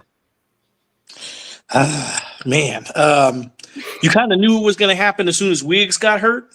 Yes. You really knew it was going to happen when I saw Pods, Pat Spencer, your favorite guy, Gary Payton III. Jesus. And I remember, give me just 1 second. It was Looney and Draymond Green in there for like maybe 3 or 4 minutes in the end of the third or beginning of the fourth quarter. I just started watching something else. Was that the lineup? I missed that. Wait. Were Pajemski and Pat Spencer on the floor together in this game? Dude, yes. And lost my stuff. I sometimes wonder if I selectively block things out because I don't remember that, and I feel like there's a good reason why I would block that out of my memory. I cannot believe those two were on the court together. That is not wise. at all. And it was about as dynamic as you bet it was, right? Oh my God. No floor spacing, like whatsoever. Whatsoever. No defense, no floor space. That's bad. And I kept saying, who's possibly going to score? It's just the epitome of what Steve Kerr has been doing since 2023. It's typical Steve Kerr. If you are not 6'3", 6'2", you're not going to play. I mean, you're not going to play. I keep wondering, and Anna High is really nice to see you, meet you. You're doing great. Yeah, you I'm are. really trying to wrap my brain around how Kevon Looney weaseled his way back into the starting lineup. I thought Hobbs was bad. This guy plays about as much defense as I do, and I'm only 5'7". It is just amazing to me how bad this team has regressed. Now, you were just saying earlier, I mean, there's so much information. You were saying earlier, it's not time to panic just yet. Well, Cyrus, after 7 games of watching these guys blow leads and can't hit the side of a ocean with a beach ball in the fourth quarters, I think it is time to panic. I don't know if it's the rotations. I know Steph is looking really tired at 36 and with his knees being messed up. Last night, we saw something that I thought was phenomenal, having Wiggs and JK taking turns going to the basket. I was like, wow, this is what we need. It was almost like watching I don't want to say Kawhi Leonard and Paul George, but it was something dynamic like that where either one of these guys were taking turns coming down. I would never say Jason Tatum and Brown. No way. But it was almost like that. And then you see tonight Kuminga being really timid going to the basket when Draymond and Steph are in the game, and then Draymond and Steph. I don't know what these guys are thinking, and they're throwing the ball all over the place when they should just be trying to concentrate on moving the ball around and getting better shots. Another thing that is extremely baffling to me, and notice how I haven't even mentioned your boy Brandon Podziemski just yet. I'm sorry, Brandon. My boy now? Podziemski or whatever you want to call him, man. Anytime he takes a shot, I can't even hold my breath because I think I'm going to pass out. Buddy Hield is not running off of screens. They want him to create his own shot, and I'm thinking you thought Ty Jerome was bad when he got the ball creating his own shot. Buddy Hield is a disaster trying to create his own shot. He can't do it. And I'm glad you said that because you're right. Early, the first part of the season when I think Abraham DeLeon, side note, of all the people in the chat, Abraham, come on the show at some point because I feel like everything you write, I just sit here and go, yep, yeah, I agree. Like you're a smart guy, whoever you are. So come on the show at some point. But the reason why I bring that up is well, what I was going to say earlier, I already forgot why I mentioned him. Jay Billis on the program tonight. I was watching the ESPN broadcast. I don't know what you folks were watching, but ESPN. Side note: I don't know why Jay Billis is an NBA color commentator. I thought the guy was like a college hoops guy. All of a sudden, I'm watching him talk about the NBA. It's bizarre to me. But regardless, what he said throughout the night, I heard him say it like 5 times. He kept saying the Timberwolves look like they're having fun out there tonight. And they were like smiling, they were laughing, and then you look at the Warriors and they're just burned out. Oh, I remember now why Abraham DeLeon, I brought him up, is because he wrote earlier tonight in the chat that Buddy Hield to start this season was the team's leading scorer, and that's how dominant he was, man. Like he was putting up over 20 points a game, and a lot of it is what you're saying, Steve. Like he was thriving early in the year because the offense was sharp. And they kept finding him in these perfect situations where he was pulling a Steph, man, off the ball, just constantly moving, waiting until he found these right moments to catch the ball and put it up. And now you're seeing a lot less of that. And like you said, we're seeing a lot more of him trying to create his own shot. And that is where he's failed in all these other places. And why he was succeeding with the Warriors was because he was a catch and shoot guy. And we're seeing a lot less of that. Part of it could be other teams scheming and adjusting because this was something new for a lot of them. But at the same time, it should not be at this level. It shouldn't be this dramatic of a decline so fast. The Buddy Hield thing is an absolute problem.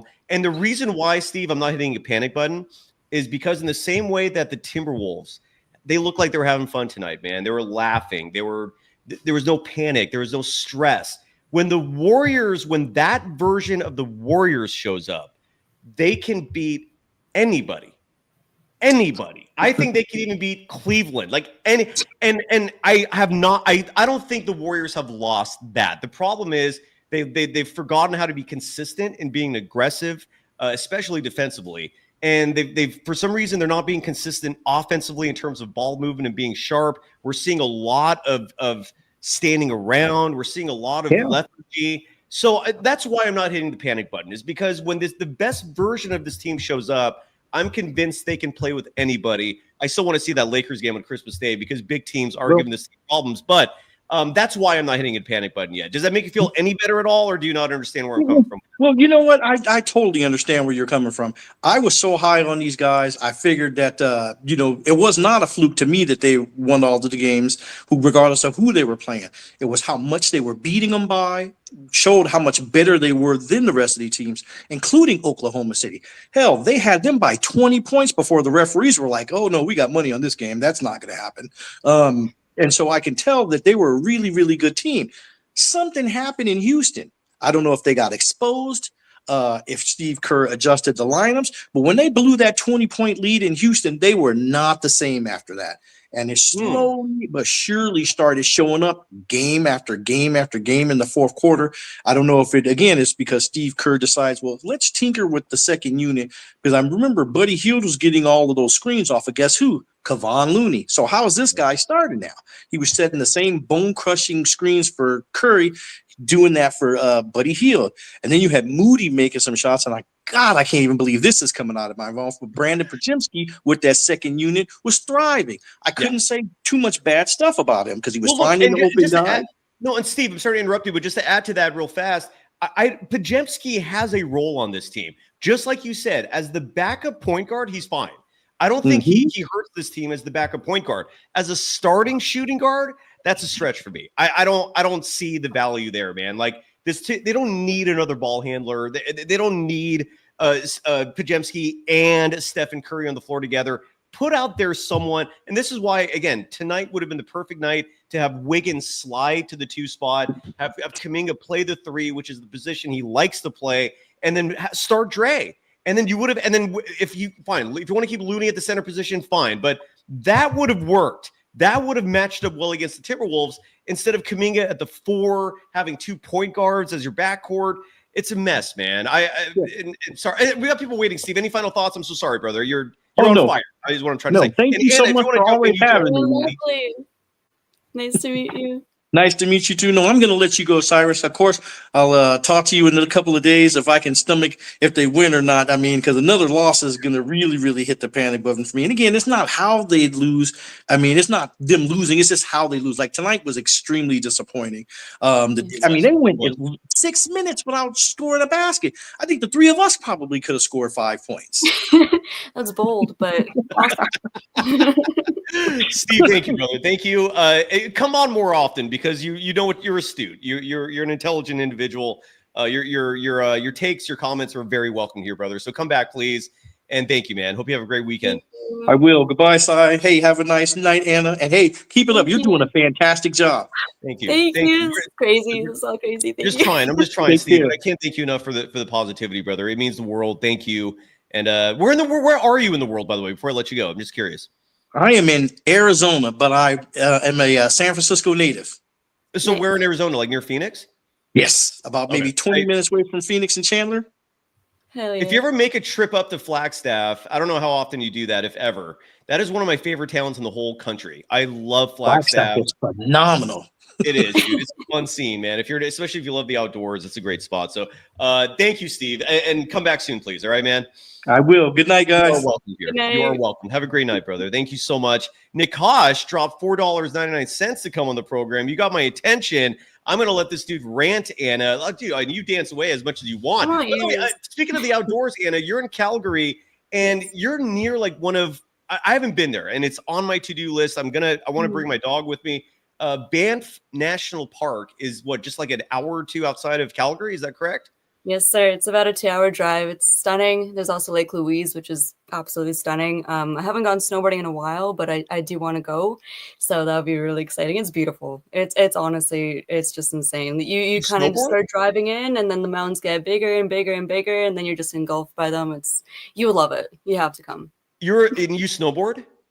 That would be bold for me to like say I do now. The last time I went was like 3 years ago, but Same. I did used to go pretty consistently. Not Same. great, but I can stand. Yeah, I used to literally, the X Games was like my scene. And Really? I incredibly actually was a sponsored snowboarder once upon a time. That's why I ask. But I'm also like you, where like I haven't gone in years, and I miss it. It's so fun. But we'll figure it out. We'll go together. Yeah, absolutely. Well, yeah, that too. Yeah, that sounds like a plan. Nikosh, let's get you on the show. You dropped the ducats. You have a lot on your mind. I can't wait to hear what you have to say, dude. The floor is yours.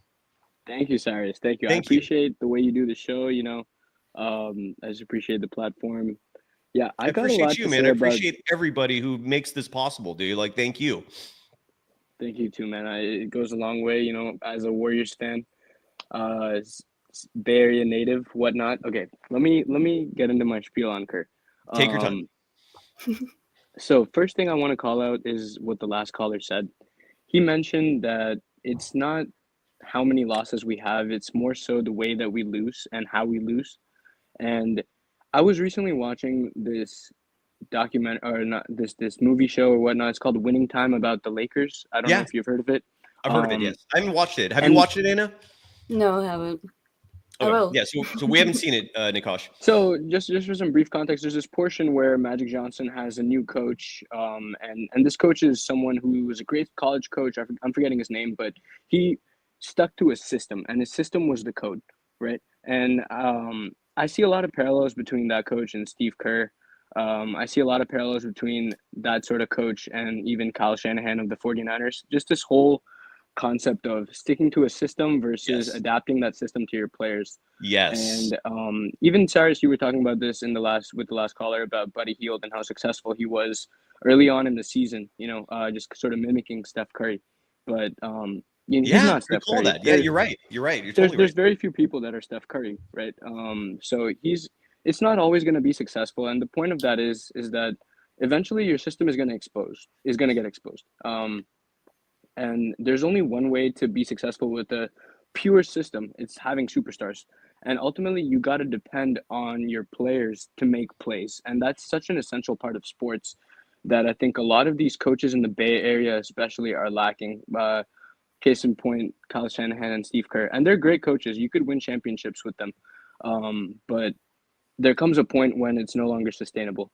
So with this picture in mind, my main question to ask both of you is, at what point do you think Steve Kerr runs out of runway? At one point, do you think that the system is no longer suited for the Bay Area?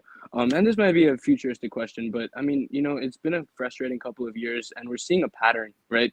And this pattern is extended to even, multiple organizations in the Bay Area. I don't want to get into the Giants, but I could speak on them as well. But just curious, with this picture in mind, what are your thoughts? Anna, do you want to go first? Sure, I'll go first. Okay, well, I think I haven't been watching, obviously, the Warriors for as long as you guys might have, but I do believe in being adaptable as a principal.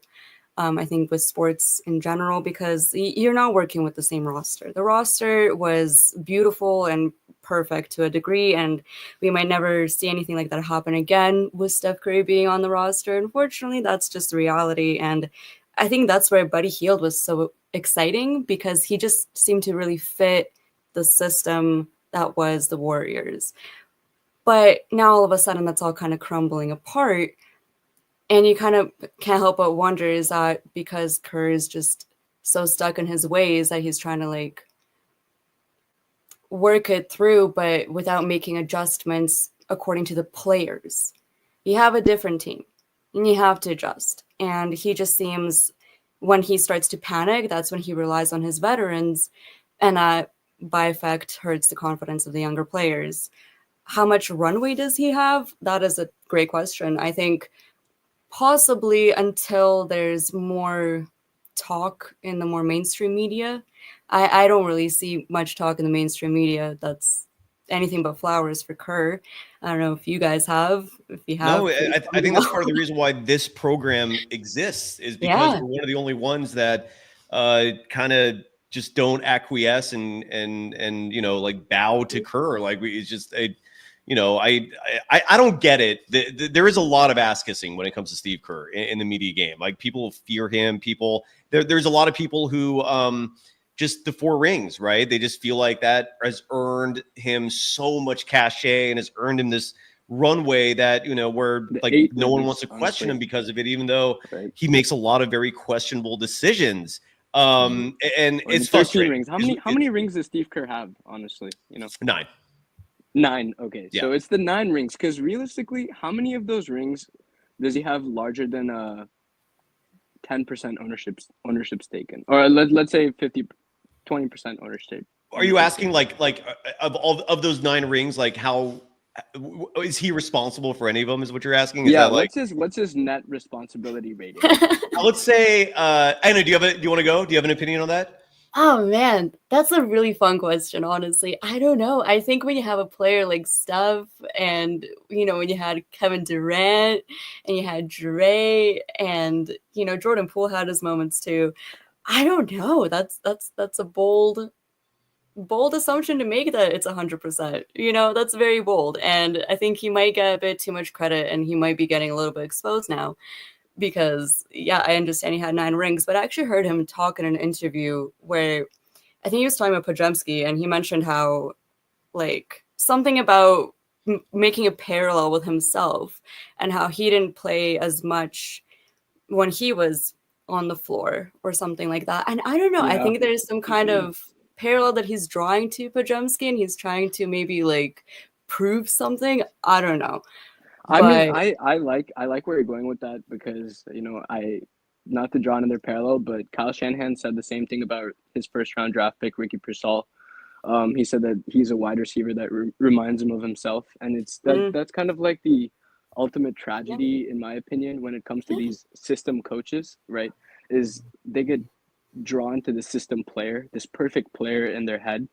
And that's really where the flaws start to add up, is when you start to build these ideas up of players and try to mold them into who you want them to be, rather than just embrace them for the talents they have and build around the skill set that they have and kind of grow on that. Yeah, I think the same thing that's happening with Brandon Podziemski is happened with Kyle Shanahan, with the 49ers and a bunch of his players. It's not the first time it's happened with Steve Kerr either. I can try to remember, but I'm sure there's players in the past where who he's favored, and people weren't happy. And there may have been more talented players that got snubbed as a result. And it's history because we won 2 championships with Durant or whatnot, right? Or 2 championships. But Gilbert Obalo in the chat writes that gives credit to Kerr for the fact that his experience as a player was under Phil Jackson and Greg Popovich. I really wish he leaned more towards the Phil side of things. Unfortunately, I see a lot more of Popovich in him, and what I mean by that is Popovich to me is clearly a great coach, but there is also a large gap to me between Phil and Pop. Like Phil, I'm old enough to remember his entire coaching career and remember it vividly. I don't remember a single moment where I second guessed him. I do remember when Jordan retired, he kept that Bulls team relevant and damn good. I think they made the conference semis that year where Jordan was out, and he did it with 2 different Lakers teams with Kobe. He took Kobe when Kobe was like his 2nd or 3rd year. And the point is, Phil to me is he's the best. He's the GOAT when it comes to coaching. Popovich I see a lot of similarities with him and Kerr in that they both have their system that they just believe in to the end, that they think that system is what works. It's going to beat the opposition. It's what leads to championships. But they're both also very flawed in the sense that they sometimes let their ego get the best of them. Popovich let that happen when he was too smart for his own good by taking Duncan out in Game 6 of the 13 finals, and that might have cost them a championship. It was a foolish decision, and he couldn't keep quiet. he couldn't make that relationship work, and that's a blemish. Like Phil Jackson never had anything like that. Like Phil Jackson just had a perfect tenure, borderline perfect, as perfect as you can get as a head coach. Popovich has made some mistakes in the same way that Steve Kerr makes some mistakes. I saw in the chat of someone write that that Kerr's politics are the reason why he gets a lot of love. If I can find that, I'll show it. But I don't think that's the case either. I don't think it's a political thing. It's just part of it is image, right? He's a clean looking dude, and sadly, we live in a world where that matters. He articulates himself very professionally and cleanly. He's a master communicator. That takes you very far. So he's going to get some leeway there. I don't think he's a bad person, right? I think he's a good dude in this world, and I think that's going to carry you far. But he's got an ego. I know this personally. I don't like the look of his son coaching the Santa Cruz team. Like, I'm never going to be a fan of nepotism. Like, someone in the chat compared me to Grant Cohen. I don't have a dad who like set me up with this. I've never had anyone help me with anything. Like, I am proud of saying I'm self-made and made it here on my own. Obviously, no one can fully make it on your own. You need help. I have great friends and contacts. But anyways, but regardless, the point is, Steve Kerr, he's far from perfect.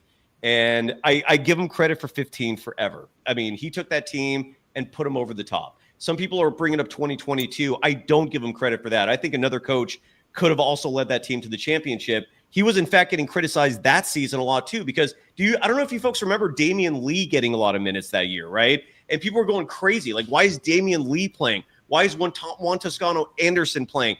But they lived with those mistakes, and they could pull it off. And this year, those types of players, A, don't exist on the team, and B, like, here's a clear flaw. And I'd love to get a response from you two in this regard. And I know we're going really late here. We got to start wrapping up soon. But one player that I want to see play a lot more, and the third quarter ended, and he had, I think, 3 minutes of playing time. He finished this game with 11 minutes, 46 seconds. But that's Kyle Anderson. Like, why is Kyle Anderson not getting minutes? He is literally the tallest player on the Warriors. He can handle the ball. We've seen him play the point guard position. He literally gives you size because of his abilities as a ball handler. So you can have him out there as like a weird like point center type guy, but we never see him play. And statistically, he's one of the team's best defenders. Offensively, he's oftentimes attacking the paint and penetrating and collapsing the defense. And Steve Kerr, again, will not explain with specifics, with anything sensical, why Kyle Anderson's not playing. I thought he should have played tonight a lot more. So there's a lot to complain about with Kerr. I totally get it. And on the other hand, you have folks in the chat who, oh, by the way, this is a huge compliment for you, Anna, from Gilbert Arbalo, saying you're greater than. I'll leave it at that. I know that I respect that. But my point is, with all this, is that Steve Kerr is incredibly flawed, dude. And I do believe that if the team decided, like right now, if Joe Lacob announced tomorrow there was a press conference and they announced Terry Stotts was taking over, I think this team would be better. I really do. I think he would start playing the right dudes right away. And I don't think you need the system this year to win it. I just think you need to play the right guys. What are your thoughts on that? Anna, you first. Geez. I mean, with regards to Kyle Anderson, I have the same question. I think he's being underutilized with his size, especially. It just makes no sense. I think TJD has been kind of on a downward slope. It's been a bit disappointing. I think he has a lot of potential, but with Kyle Anderson, like, he's an established player. You know what I mean? And I think I heard possibly from here that he used to play a different position. So he had like a growth spurt. So now he's more so so he has the skills. I'm not sure why he's not being utilized more. I think it kind of goes back to Kerr not knowing how to figure it out, as he kind of mentioned today, just trying to figure out how the second lineup is going to look. I don't know why, but it just doesn't seem like Kyle Anderson is really in that conversation in his head for some reason, which is a shame. I think he has a lot to bring to the table and he's established. But I don't know. I think until somebody speaks out, possibly internally, management or Steph potentially. I don't really hear Steph criticizing Kerr that much either. If he does, it's like pretty like passive and we need to shorten the rotation perhaps. But yeah.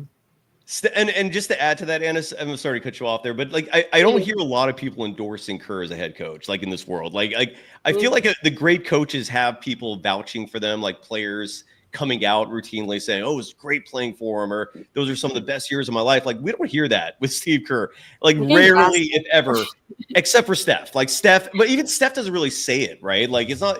I don't. Like, he'll might mutter it every once in a while. Remember Klay Thompson just a year ago, how he was like in reverence of Steve Kerr and like he's the only guy I'll ever play for. Yeah, that lasts long. Like I mean, six months later he bounced. Like so, it's interesting.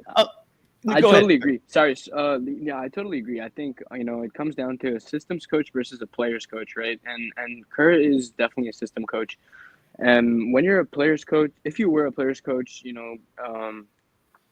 we would have known that by now. I mean, he's not really the type of coach to empower a young player. He is more likely to play someone like Kyle Anderson, So it is very surprising that he's not. And I think part of that is just him, trying to stick to the narratives of the season. And, I think that's one of the biggest things. Cyrus, you were talking about the difference between Greg Popovich and Phil Jackson.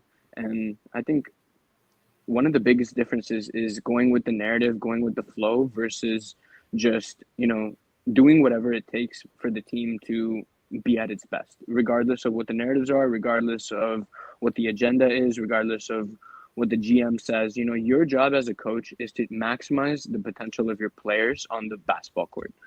And I think, over time we'll see that Kyle Anderson is going to get more run. I think so. I think it just kind of falls in the line of what Steve Kerr wants to do. But again, we're not supposed to see a lot of Kyle Anderson, right? Ideally, he's not supposed to see the floor that much. He's supposed to see 10 to 15 minutes, and he sees about 10 to 15 minutes, right? It seems like whatever story is being painted in the interviews, in the press conferences, it seems sort of pre-planned between Steve Kerr, Steph Curry for, up until a certain point. And I don't know when that breaking point is, like Anna was saying. When is someone internally gonna just be like, hey, we need one more ring? As a fan, I just want one more ring, because one more ring is gonna put Steph in that GOAT ranking. Like he's probably gonna be like either 1, 2, 3, or 4, or and then the Warriors as a dynasty themselves, they're gonna be up there as 1 or 2 with the Bulls. So the 5th ring means a lot, right? So big time. Oh, that's my entire agenda is Steph getting a 5th ring. I mean, and so at what point is that going to be we got to get one more ring out of Steph? How many years does he have? 3 years, 4 years? But again, and Nikosh, I want you to come back on the show soon because every night things are different, right? Like just literally 24 hours ago, we were all thinking. Sometimes we would win this game, right? If this was a win, the narrative would be completely different. But the fact of the matter is it's a loss, and it seems like one we could have got, and there seems like a lot we could have got over the last couple of years, not just the season. I mean, we started off great. I think Klay leaving has a bunch to do with it, but I agree with you. Thank you for letting me share. Of course, dude. No. Asking these questions, I'm so excited to get your thoughts and Anna's thoughts on this. It's like it's great to hear your point of view. No, I love it, Nikosh and Dre and Fassi in the chat. We're going way too late, so we're not going to be able to get to you tonight. But Nikosh, come back soon, okay? And Dre and Fassi, I'll remember you two. I will bring you on first. It's just we're nearly at 2 hours. This is. We'll do. I got you. It's super late, man. Have a great night. But thank you, Nikosh, and I appreciate you, man. I appreciate everyone, and I also want to give some love real fast and acknowledge us. A stupid dumbass child. He's only saying I'm awesome so that I could call out his handle, stupid dumbass child. So congratulations, you got that again from me. So nice. Bravo, stupid dumbass child. One of the funniest handles imaginable. Anna, do you want to speak? Go ahead. Sorry. Yeah. Gosh, well, first of all, before I guess we wrap up, I want to say huge thank you. This is insane. This is so lovely. I've had such a lovely time. I'm glad you're having fun. That's so to me, that's what's most important. That's thank you. I do have, I guess, a couple final thoughts. Yeah. Well, you're going to stick around with me too for the scoreboard. We still got to go across the rest of the NBA. So, but express your final thoughts, please. Go ahead. Okay. Thank you. Stop. I'm still like, this is crazy. You're doing great. You're doing great.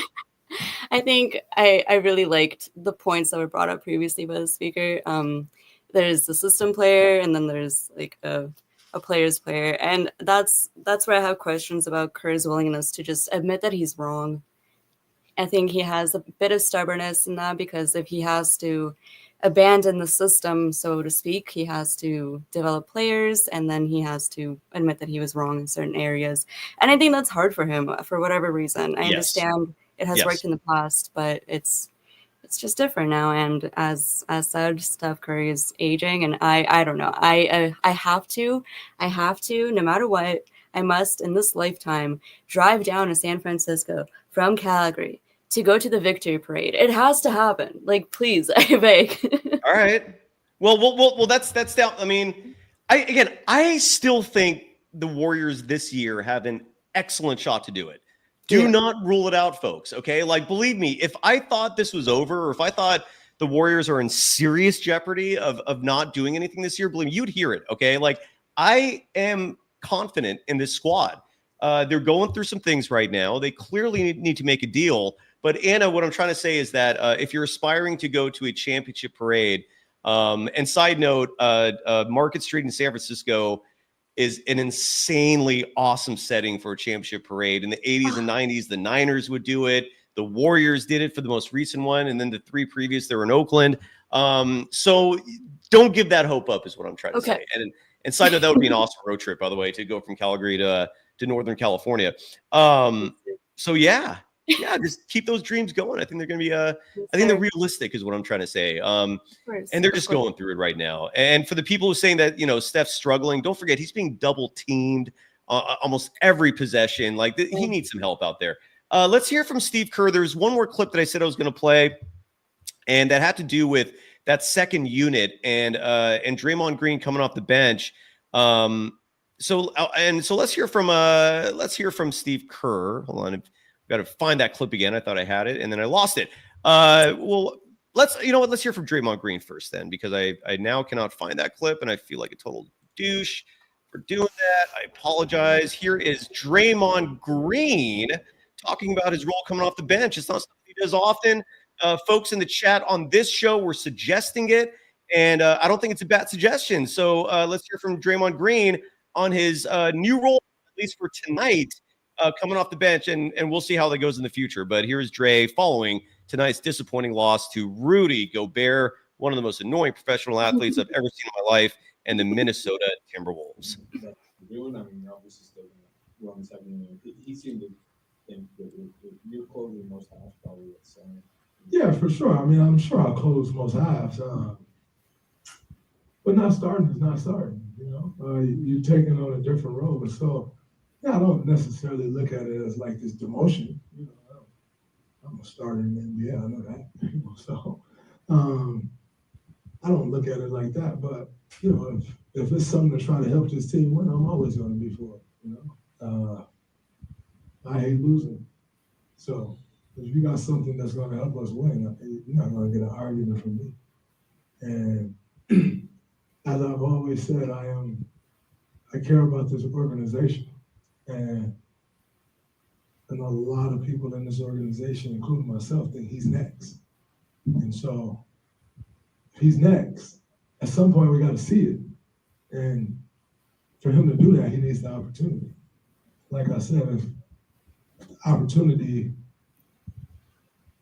falls on you, being me, and that's what it is. And you got to figure it out. And so he's earned the right to get that opportunity. And when I come back here in 10 years and I'm even more great than I am now, I want to see this franchise thrive here. So if he's the guy that's going to do that, which I think he's more than capable of, great. It's perfect. This might be.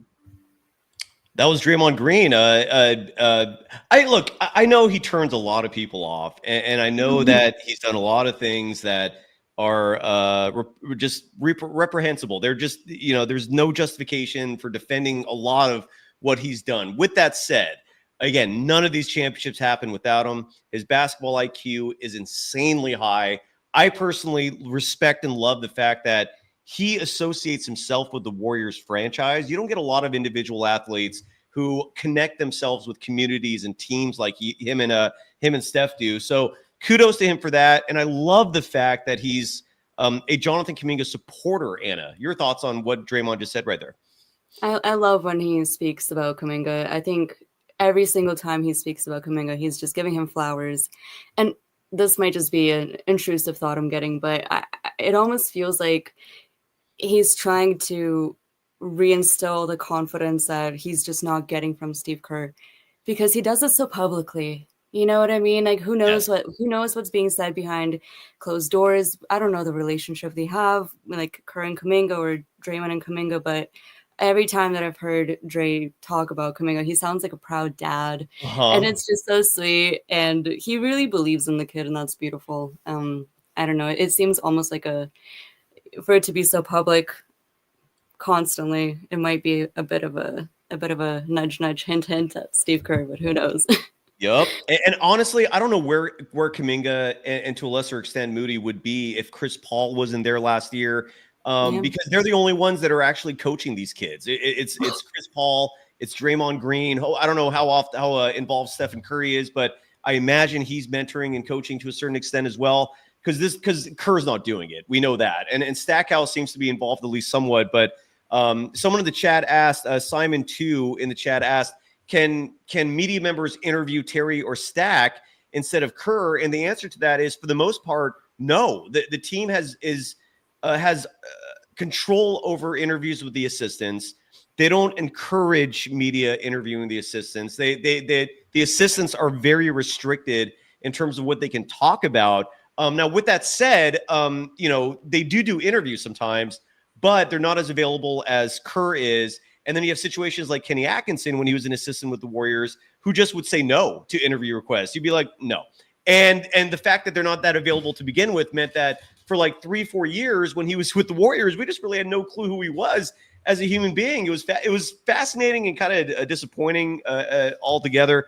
So when it comes to Stackhouse and Terry Stotts, no, they're not that available. And that's just how the Warriors do it. It's how a lot of teams do it, but the Warriors are especially followers of that principle. So I just wanted to add that. That's really interesting. I did not know that. It is crazy. It is. Well, that's what you have me for. I give you all the weird little inside stuff that happens behind the scenes. Are you ready to? Oh no, let's get one more soundbite because I do want to hear this myself. Again, none of these have been pre-screened, so every time I play these, I'm listening to these for the first time, like the audience is. Here is Steve Kerr one more time talking about trying to integrate Kuminga, how he's going to work Draymond Green back in. The first clip was amazing. Let's hear what round 2 has for us with Steve Kerr. Starting with Draymond coming off the bench to organize the second unit. Is that something you want to look at going forward? Or is just a one-night trial? I want to look at it. I mean, we're trying to maximize Jonathan. Playing him with Wiggs, playing Loon to start with that group. Means that Draymond doesn't have to guard the opposing center right from the get-go, which I think is important. When we can close with Draymond at the 5. So in theory, I like what it looks like, but we have to play better and we have to make better decisions. Is there any? Okay, that one was not as good as the first one. It was back to the cliche. Anna, any final thoughts on the Warriors game tonight? And then we'll go through the scoreboard and then say goodnight. Your final thoughts. I did have a conversation with a coworker of mine, and I don't know, it just makes me sometimes think a little bit about, I understand that Kerr is a human being and he has a job security to worry about, and that's where my coworker was mentioning, his name is Mohit, shout out Mohit, that he has a job security to worry about, and sometimes perhaps that is why he leans in towards the veterans, because that is the more secure in his head play. And I understand that. I do. End of the day, what are you doing if you're not developing your players? Because you're playing in a mentality that this is Steph's final year. And it's just not. It hasn't been for the past, however, like 3 years that we're not 3 years, 2 years or whatever. But it's just this frantic mentality to approach it as if it is Steph's final year, and it's not. You have time to develop players. Even if it is a year, there's going to be growth, and you have talent, and you have to invest in it, and you have to build out a confidence, and that takes work, and that takes consistency, and it won't happen with spurts of plays and then getting punished almost for not executing, but then another player doesn't get punished. Cough, cough, pods, cough, cough, but I like it. That's a subtle dig. I appreciate that. It's a skill to pull that off. Raymond in the chat was asking, like, are there actually Warriors fans in Calgary? Like, is Calgary a Warriors fan base? What's the scene there? I don't think so. I really Okay. I mean, I rep my sweatshirt. I have my coworkers that I talk to basketball about, but I don't really have a community here to really talk to about this. I tune into your show all the time for the past Now you year do. and a Now half. you do, which is awesome. And Canada's been known for producing some awesome NBA journalists and media members. So Gilbert Albalo is curious, like, are you a Calgary Flames fan? I imagine that's the biggest team there, right? I don't know. It is the biggest team. Yes. I don't follow hockey as much. I do get excited when there's a Battle of Alberta. Who doesn't? But yeah, I more so follow basketball. I feel like I don't want to spread myself too thin because then I'll get invested in everything all at once. So I'm gonna hone in. But yeah, Flames. Sick. You got to pace yourself, right? You gotta, yeah. Only 24 hours in a day. I totally feel you. All right, so we'll wrap it up here. If I'm not cutting you off, did I? No, are you good? absolutely Okay. not. You're so good. Okay. So we'll go through the scoreboard to finish up the night and reveal where the Warriors are in the standings, and then we'll say goodbye until Sunday. And folks, yes, Anna's going to be a part of this. We'll figure out like if it's going to be a certain day or just you're a part of this, Anna, if you want to be. I promise you that. Then thank you. I look, you're awesome. I don't know what else to say. You're awesome. What the heck? Thank you. Well, then it's mutual. It's a mutual respect we have here. I love that. Okay, the Utah Jazz. Anna, this is a hell of a score here. Utah Jazz were in Portland tonight. They beat the Portland Trailblazers 141-99. God damn. Jeez Louise. Yeah. What happened? Portland decided not to play defense, clearly. Walker Kessler, 13 points, 17 rebounds, 5 blocks. Could you imagine if the Warriors had a center like him manning the inside? Well, yeah. So the Jazz improved to 5-17. The Portland Trailblazers dropped to 8-15 with the loss. Jeremy Grant was the top performer for Portland, 19 points and 3 blocks. And Anna, jump in at any point if you have any thoughts about any of these. The Sacramento Kings, the Warriors' little brother. Anna, are you familiar, by the way? I'm always curious, like for people who live away, if there's a general understanding of the geography of the Bay Area. Like, are you familiar with how far Sacramento is from the Bay Area? Or is that common knowledge to you? I mean, I couldn't really tell you exactly that. Like, I know where the states are positioned. I can tell you that. I definitely know where certain B&Bs are located from the Chase Center because I've been looking. But no, I don't necessarily know the geography, which I should. It's always good to know that. Yeah, and I think Raymond M describes it best. It's close, but very meaning like I think technically it's about 90 miles separate Sacramento and San Francisco, but the freeway that connects them, the I-80, there's a lot of stretches in that drive where you're dealing with so much ridiculous traffic. It's just not a fun drive. There's nothing beautiful about it, really. When I was a kid, I remember there was a place called the Nut Tree that we'd always stop at. But anyways, it's separated by 90 miles, but culturally very different. Sacramento, the capital, but it's almost like represents the valley more than anything else. So you have like an agriculture contingent there, but you also have politicians. Anyways, here in the area, we call the Kings our little brothers for very good reason. And the little brothers, the little bros who have never won a championship, the Sacramento Kings, they played well tonight. 140-113, the final over the San Antonio Spurs. The Kings improved to 11-13.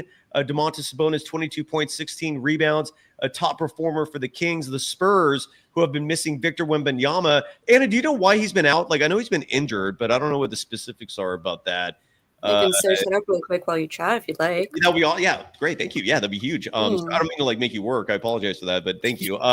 That's so. Anyways, Champagny led the way for the Spurs with 30 points, but again, they're missing Victor Wembanyama. I don't know why he's out. Have not done my research. It's a right knee contusion. There you go. Thank you. And contusion, again, a fancy word for a bruise. So he's got a knee bruise. Those can be serious. They can also be very minor. Is there any information there in terms of like the severity of? It says he last played on Friday, so he had 3 days off to rest, as he didn't play in the second game of San Antonio's back-to-back on Saturday. I don't know if that's old. You keep chatting. I'm going to dig. It's not a big deal. It's not a big deal. We got to wrap this up anyways. There was a great game tonight preceding the Warriors and the Timberwolves, and that was Boston-Milwaukee. The Bucks are trying to be relevant. Even though they're not going to do a damn thing in the postseason this year. They will make the playoffs because the East is that bad. But the Celtics were hosting the Bucks and took care of business. 111-105, the final. Jason Tatum, 34 points, 10 rebounds. Damian Lillard, 31 points in the loss for the Bucks. The Celtics improved to 19-4. The Bucks dropped to 11-11. The Indiana Pacers defeated the Chicago Bulls in Chicago tonight, 132-123, the final there. The Warriors and Pacers are going to play soon. The Pacers improved to 10-14. The Bulls dropped to 10-14. Tyrese Halliburton, 23 points, 8 assists for the Pacers in the win. Zach LaVine, 32 points in the loss for the Bulls. And it is Zach LaVine. I don't want him on the Warriors. Some people are mentioning his name. Like, well, what are your thoughts on Zach LaVine to the Warriors? Any interest? I just fear what that means. Like my thing with trades is I really fear that it's going to involve Kuminga. And why I fear that is because I think that Kuminga, we don't want to play against him. I don't think we want to do that. I don't think we want to explore that Pandora's box. I think he's going to awaken some kind of beast if he gets traded, and then we'll regret it forever. I do think we need a big.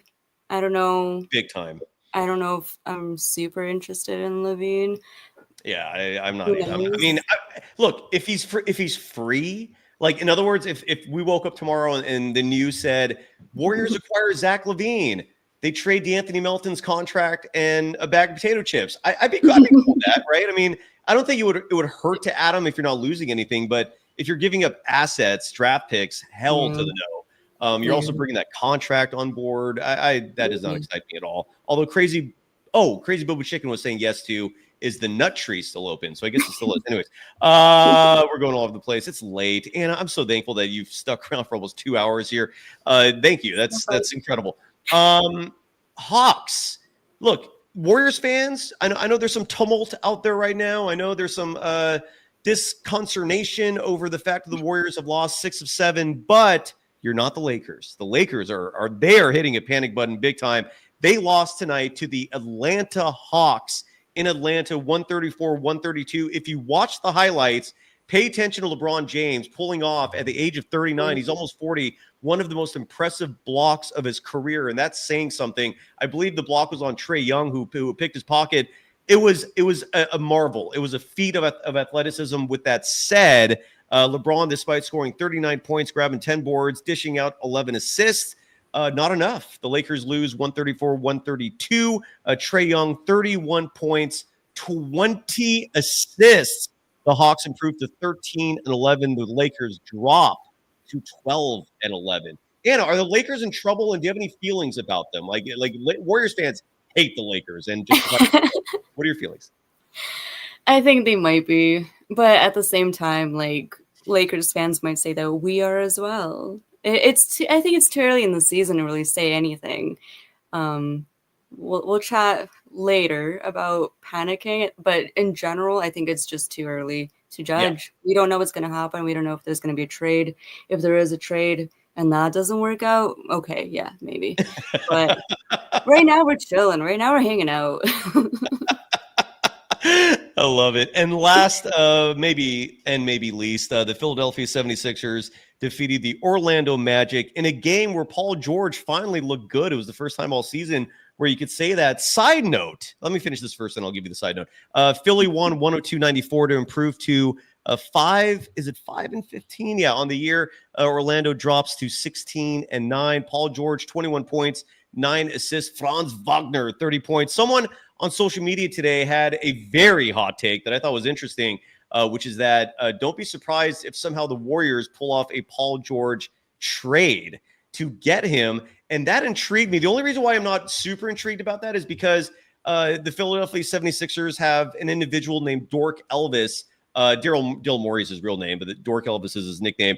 And if you think Danny Ainge is bad when it comes to making trades, he's next level. Like you can't make a deal with that guy unless you give up the entire farm. And that's the only reason why I would not think that take would be realistic. But if the 76ers get to a point where they're tanking and they want to get Paul George's contract off the books, and you could get Paul George for, let's say, Melton GP2 and let's say a first round pick, I would do that in a second. That would automatically give you the additional superstar you'd need to complement Stephen Curry. And if you're not giving up Kuminga or any important future assets in the process, sign me up. But again, that's just a take. There's nothing legitimate or anything that represents reality connected to that.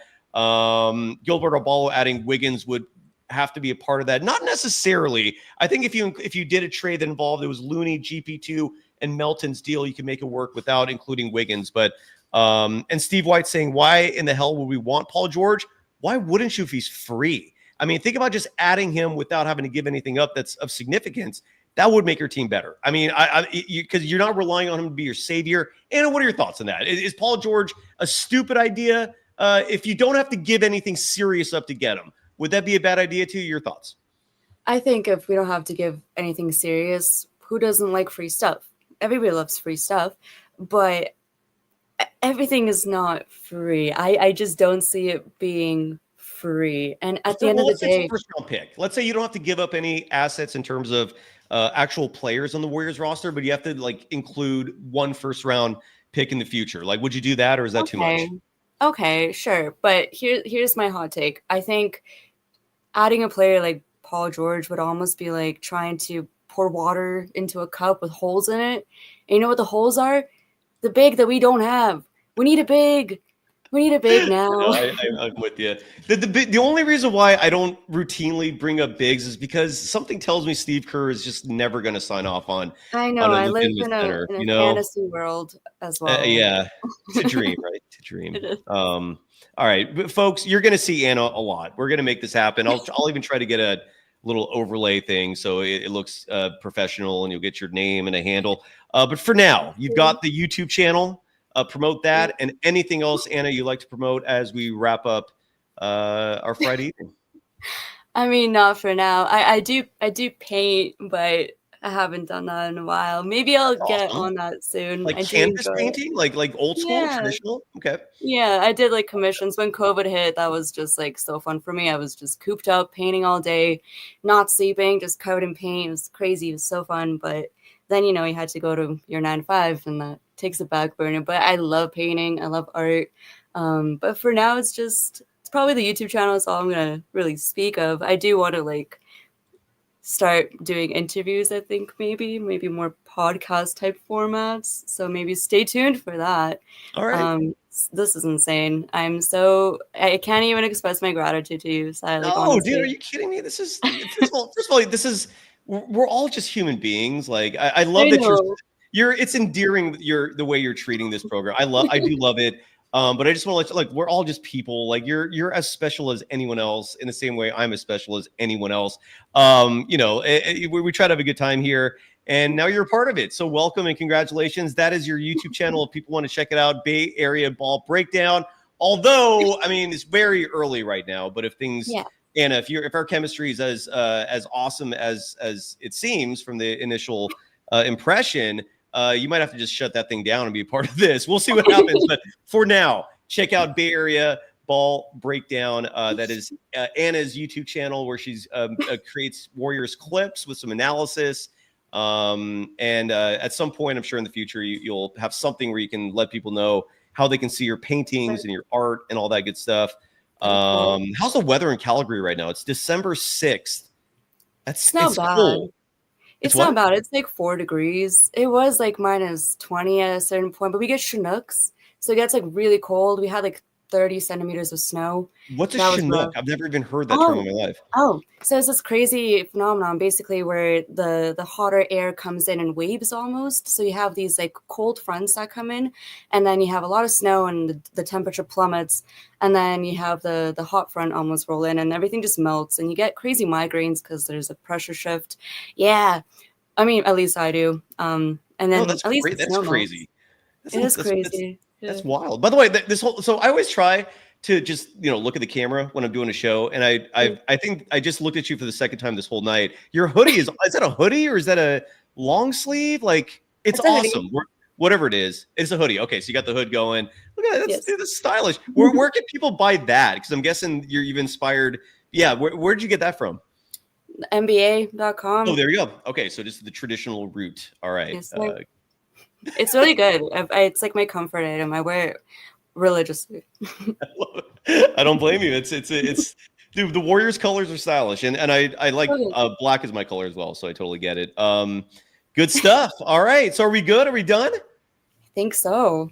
Okay. Well, folks, again, don't lose your hopes and spirits when it comes to the Warriors. Okay, tonight's rough.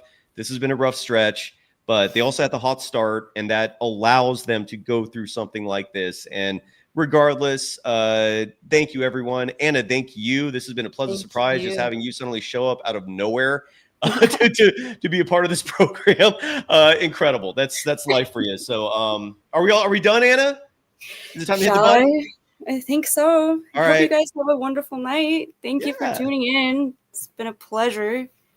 Crazy stuff. Bye-bye.